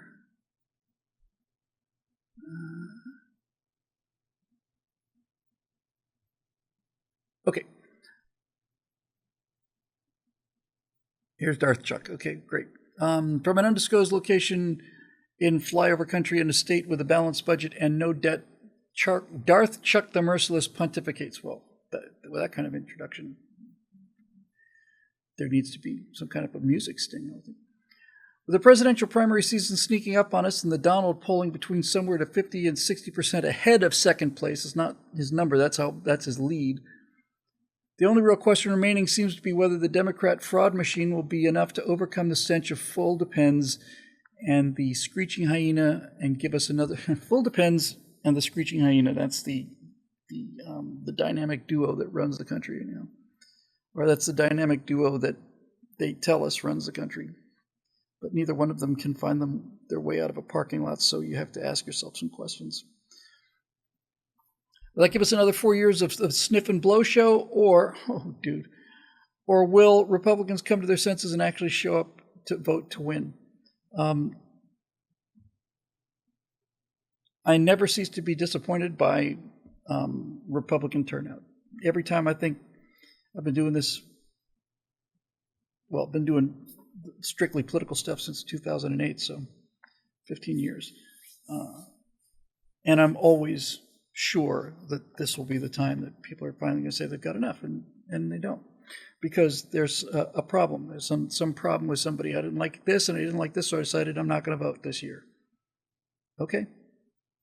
All right. I'm not going to argue with you. I have in the past. I'm not going to do it anymore. It's not my place to tell you what your value system is. If there's something about this guy that means you cannot vote for him, that's fine.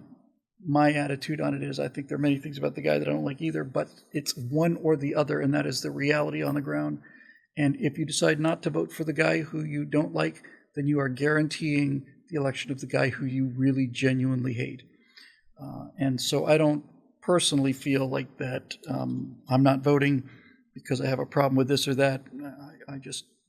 I've seen the results of this for 15 years, and it's the erosion and the destruction of the republic. So whether they show up or not, I don't know. The last heartbreak, of course, was the 2022 elections, which I was quite certain were going to be something of a shocking reversal of fortune, and it was just a piff, you know, just like a little poof.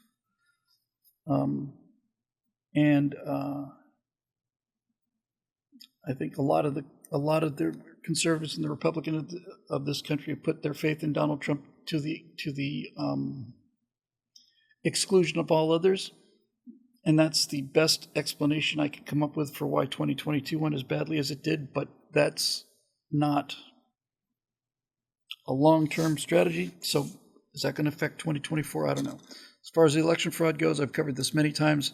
I think the states with the most robust fraudulent mechanisms in place are states that we're not going to win anyway.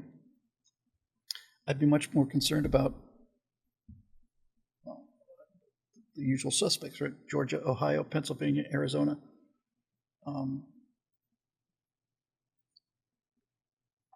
I used to think and was told that there was a margin of victory, and then there was a margin of victory beyond which the margin of cheating could occur. But from the data I was seeing at the 2020 elections, the voting machines were responding to what that result needed to be in more or less real time and constantly adjusting the electronic algorithms to produce the desired result. That's what it looked like to me.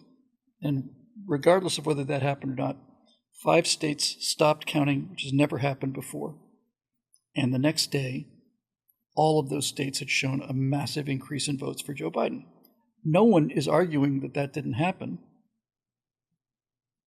They're just trying to say, well, that doesn't mean anything. I think it means quite a lot. I think it means quite a lot when I can never remember if it's the State Farm Center or the Allstate Center in Georgia, in Atlanta. They said they had to close it because of a water main leak. But there was no water main leak.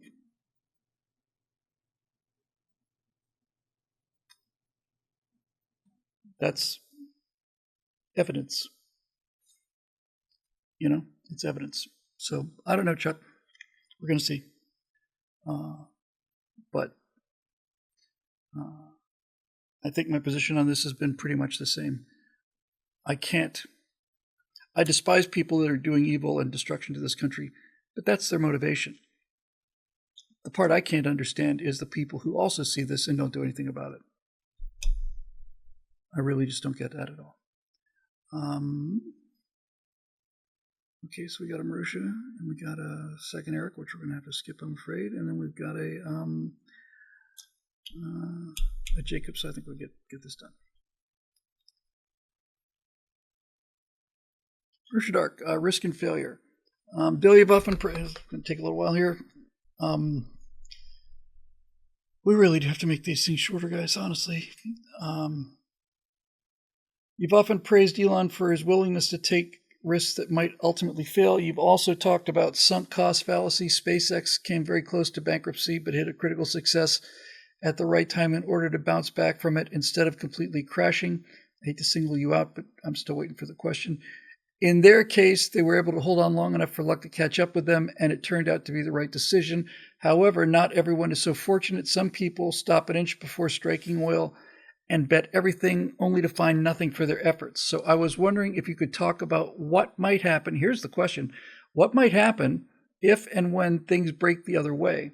You take necessary risks to improve your situation and rise to meet the opportunity, but opportunity never comes or comes in time. That's the question. And now there's more. Recently, I've come to find that the adage, things can always be worse, doesn't bring much comfort and doesn't do anything to actually solve the problems that cause suffering in the first place. I agree. That which doesn't kill you makes you stronger unless it cripples you for life. I don't need to be constantly, if suffering builds character, I've said many times at this point, Lord, without any disrespect whatsoever, I think I've got all the character I need to get me the rest of the way home. Then it just becomes needless misery and suffering could have been avoided. Of course, there's often no way to know beforehand which way things will break. So in the abstract, you, of course, need to take risks for anything to get better, but the uncertainty is often why people become risk averse in the first place. Again, and I'm not trying to signal you out. It's just that this is why we don't get through more of these things. How do you convince the risk averse that it's worth to keep going when all the evidence they have points to the contrary? So the two questions are, what might happen if and when things break the other way if you take necessary risks? What might happen if you take necessary risks to improve your situation and rise to meet opportunity, but opportunity never comes or never comes in time? How do you convince the risk averse it's worth it to keep going when all the evidence they have points to the contrary? So we can do this in 2 sentences if we want to. And it's an excellent question.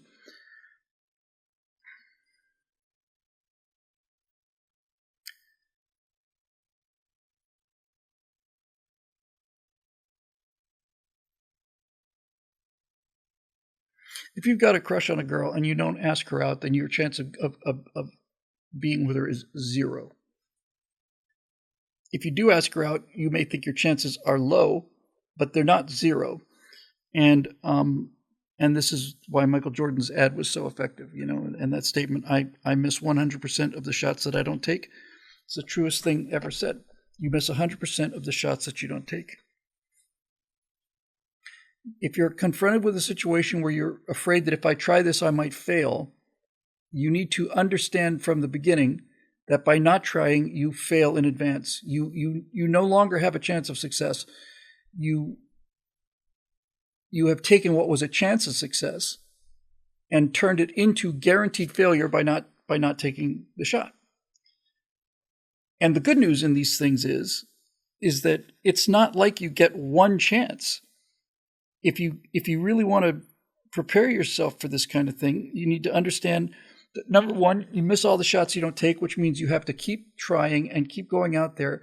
And number two, it is not only possible, but it's easy to learn from your failures. So as long as you're not psychotic enough to keep making the same bad mistake again and again and again, and certainly I've been guilty of that for stretches in my life, then your odds get better. So what are your choices? Your choices are, you want something.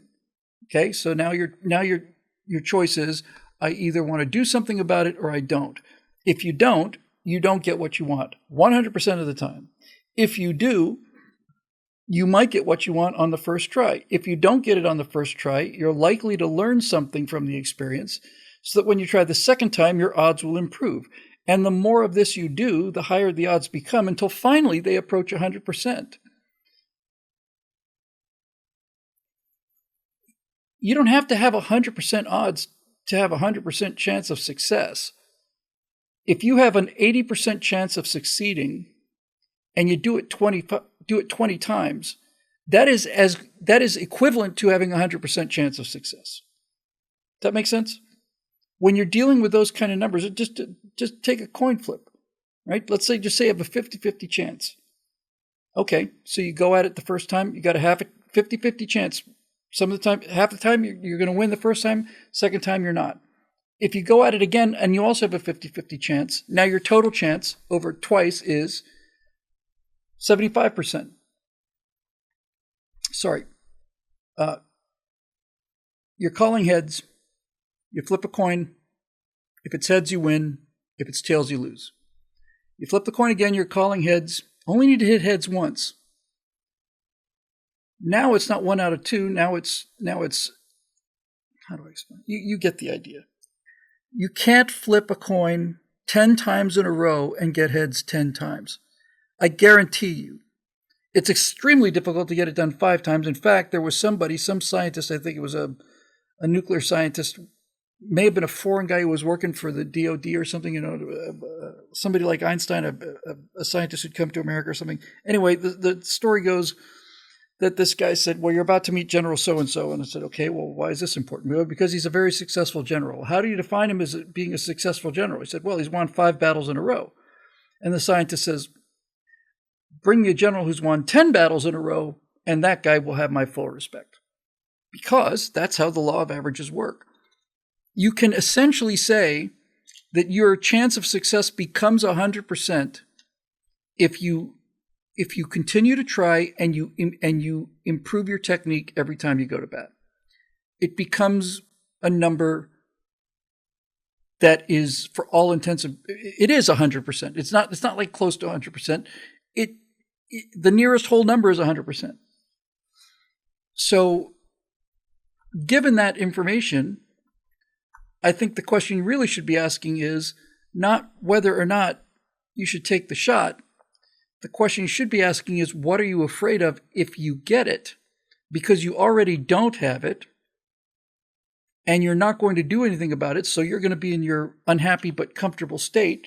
What is it about succeeding that you're afraid of? Not so much that you think you're worried about failing. That's not the case. You've already failed.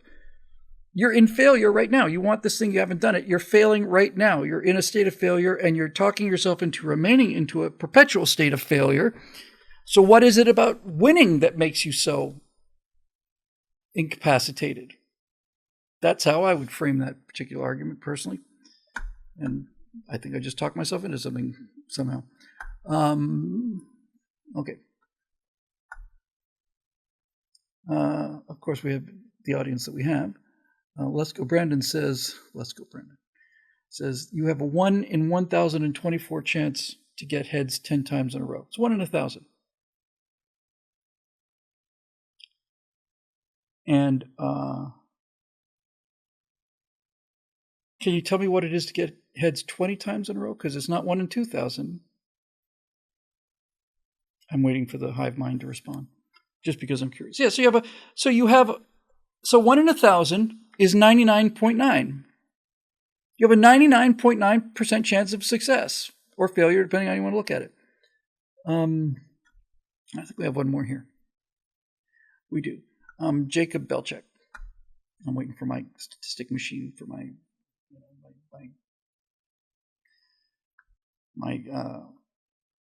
Computatron 3000. It's chewing on the problem. From Jacob Belchek. Hi, Jacob, and thank you for the kind words always. Saw a headline today that confirmed what we already know. The Democrats in office vote in lockstep, and Republicans in office break ranks all the time. What do you think is the principle that keeps Democrats united? Is it possible to implement that principle on our side? Thank you. So if you try it, if you try to flip heads 10 times in a row, it's 1 in 10,024. If you try to flip, in other words, if you go to bat 10 times, the chance of you succeeding is if it's a 50% chance every time you go to bat 10 times, you essentially have 1,000 to 1 ratio of success. If you go to bat 20 times,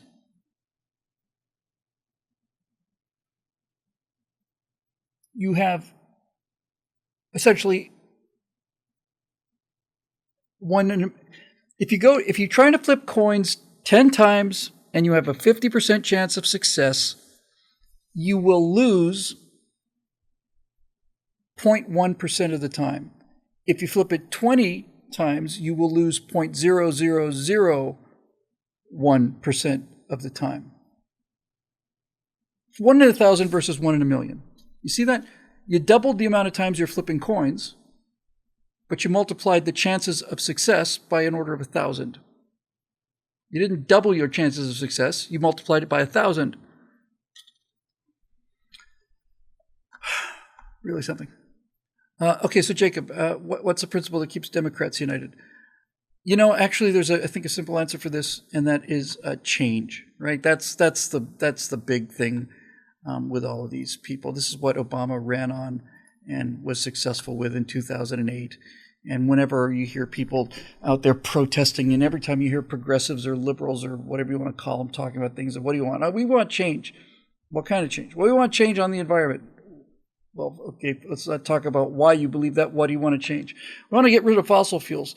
Okay, what are you going to put in its place? Well, we don't know. We'll let somebody else figure that out. But we want to change. We want to change this. We want to change that. We want to change the electoral system. We want to change the electoral college. We want to change the social structure. We want to change the names of the military bases. We want to change. So they want this vague thing that's got a D on it, and they're convinced that if they get this thing called change with the D, then things will get better.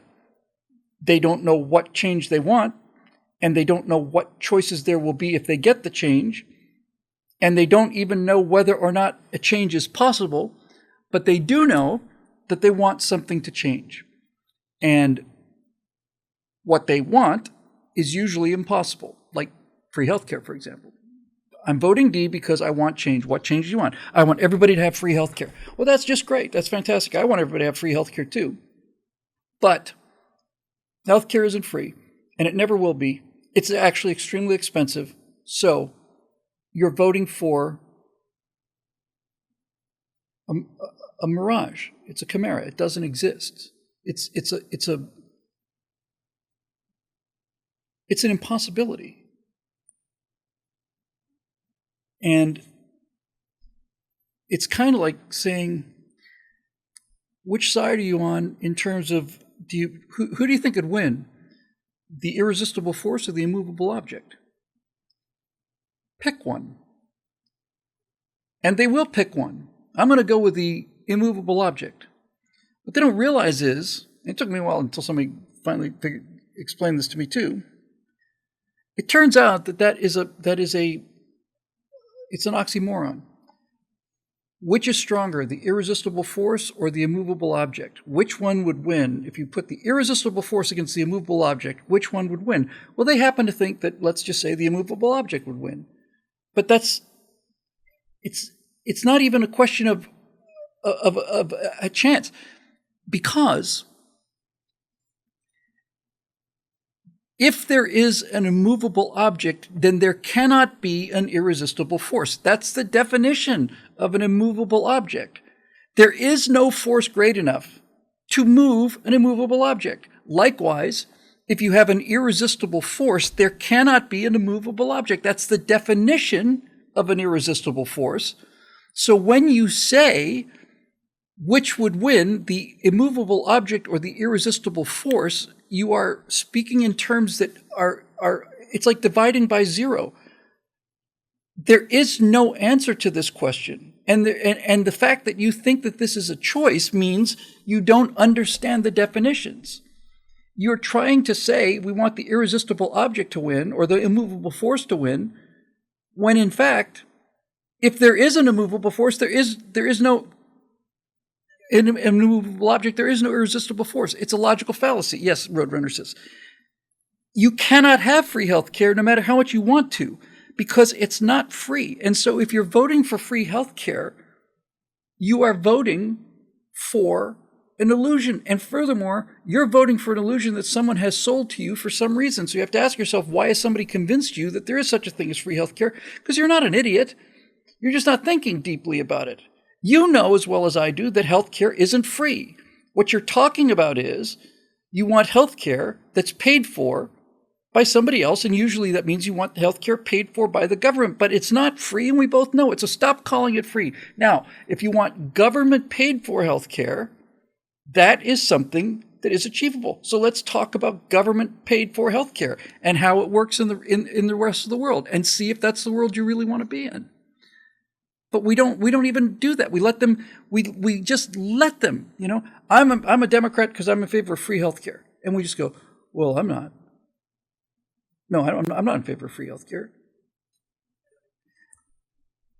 And you lose because they're masters of rhetoric and we're children. Here's a debate, the Republican versus the Democrat nominee for president of the United States. Democrat nominee says, I'm in favor of free health care for everybody. What does the Republican say? I'm not in favor of free health care for everybody. I'm in favor of private health care. Do they ever say, ever? He's either an idiot or a liar, ladies and gentlemen, because he is smart enough to know that health care is not free. It's expensive. It costs money. When he is selling you free health care, he's lying to you. And he knows it. And you should know it too. He's lying. No one's going to perform open heart surgery for free. The hospital has to pay its electric bills. The surgeon has to pay his rent. All of these supplies have to be there. It's not free. So when he says, I am for free health care, he's lying to you, and you know it because you know it's not free. So start asking yourself why he is lying to you. I'm telling you that the best way to get the most health care for people is to do it through these mechanisms in terms of the private enterprise and competition, which is why health care costs so much money and auto care costs a little money.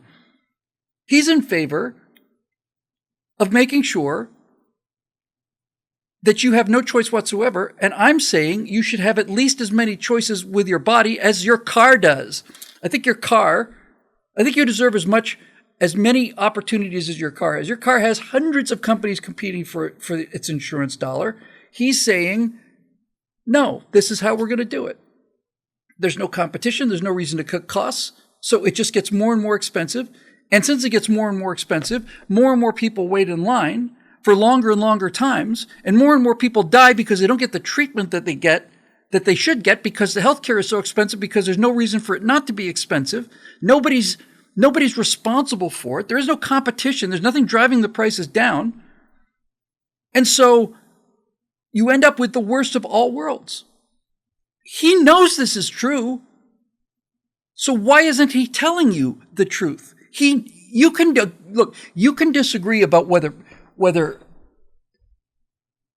you want private health care or public health care. But the one thing that you cannot agree on is that it's free. And I'm making the case that the best way to get the prices down low enough so that you can distribute as much of it as possible is through things like competition. Insurance companies are not allowed to compete across state lines. Car companies, My car has 100 choices. I have 2. And what's keeping the cost of those 2? And those 2 choices, by the way, are not competing with each other. They're just 2 different shades of the same. I have 1 choice, essentially. So what makes you think that healthcare is going to get less expensive? It's going to get more expensive. If it's more expensive, how much of it do you think there will be? If something is more expensive, do you think there'll be more of it? Or do you think there'll be more of it if it were less expensive? Do you think there's more sand on the ground or diamonds? Which one do you think?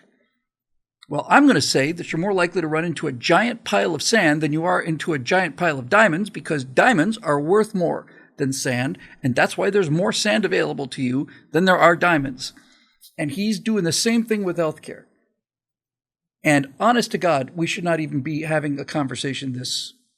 It's not even stupid. It's just plain fraudulent. And this chowderhead knows it. And I know it. And he knows I know it, and I know he knows it. We're fighting for what you know.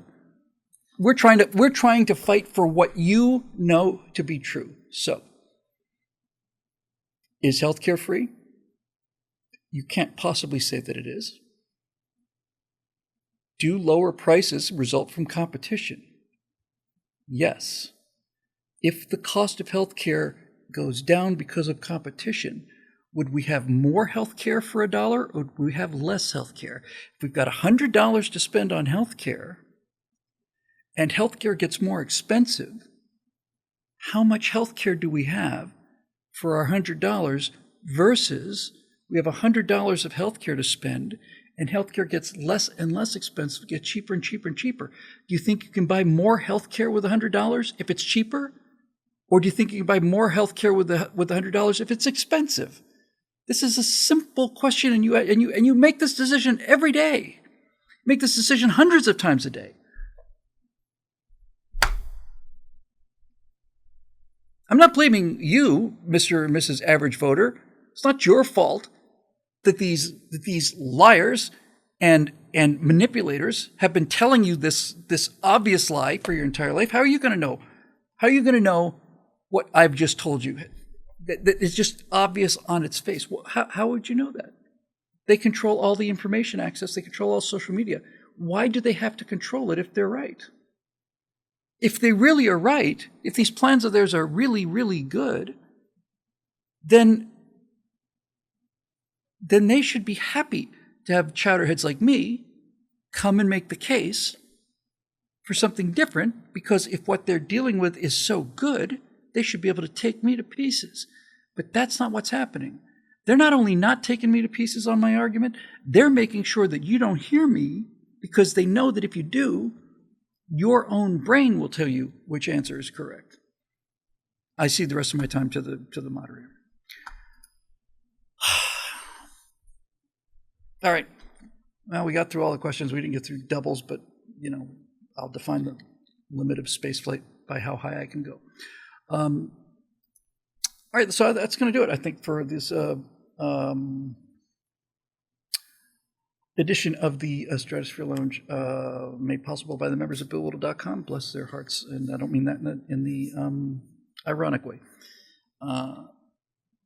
Thanks again for everything. Thanks for being here. Thanks for keeping the light on to all of you members. Thanks for watching the show, if you're watching the show, and for all of your continued patience and kind words and donations and kind thoughts and all the rest. It means the world to me. It means the world to Natasha too. She watches most of these shows, screen caps a lot of the comments for me, and when I tell her some of the emails that we get from you and some of the things you say about her as well, it's just enough to make us both get a little dust in our eye. So there's that. So we will continue to be working on all these things, and hopefully we'll have some updates for you on Monday. But right now I've got to get this interview show cracked up and going, so that's the very next step. And I'm hoping we can record some video next week. We'll see. All right. That'll do it. Thanks for joining us. We're going to sign off on YouTube first. So we're going to push that button right here. And as far as YouTube is concerned, adios, YouTube. Hoorah. And now we're here with our hardcore Twitch stream, which is where the good people are. We've always known that. There's not really much doubt about that. Time for you to go too, so we'll see you guys hopefully on Monday night. And until then, take care of yourselves and don't take any wooden nickels.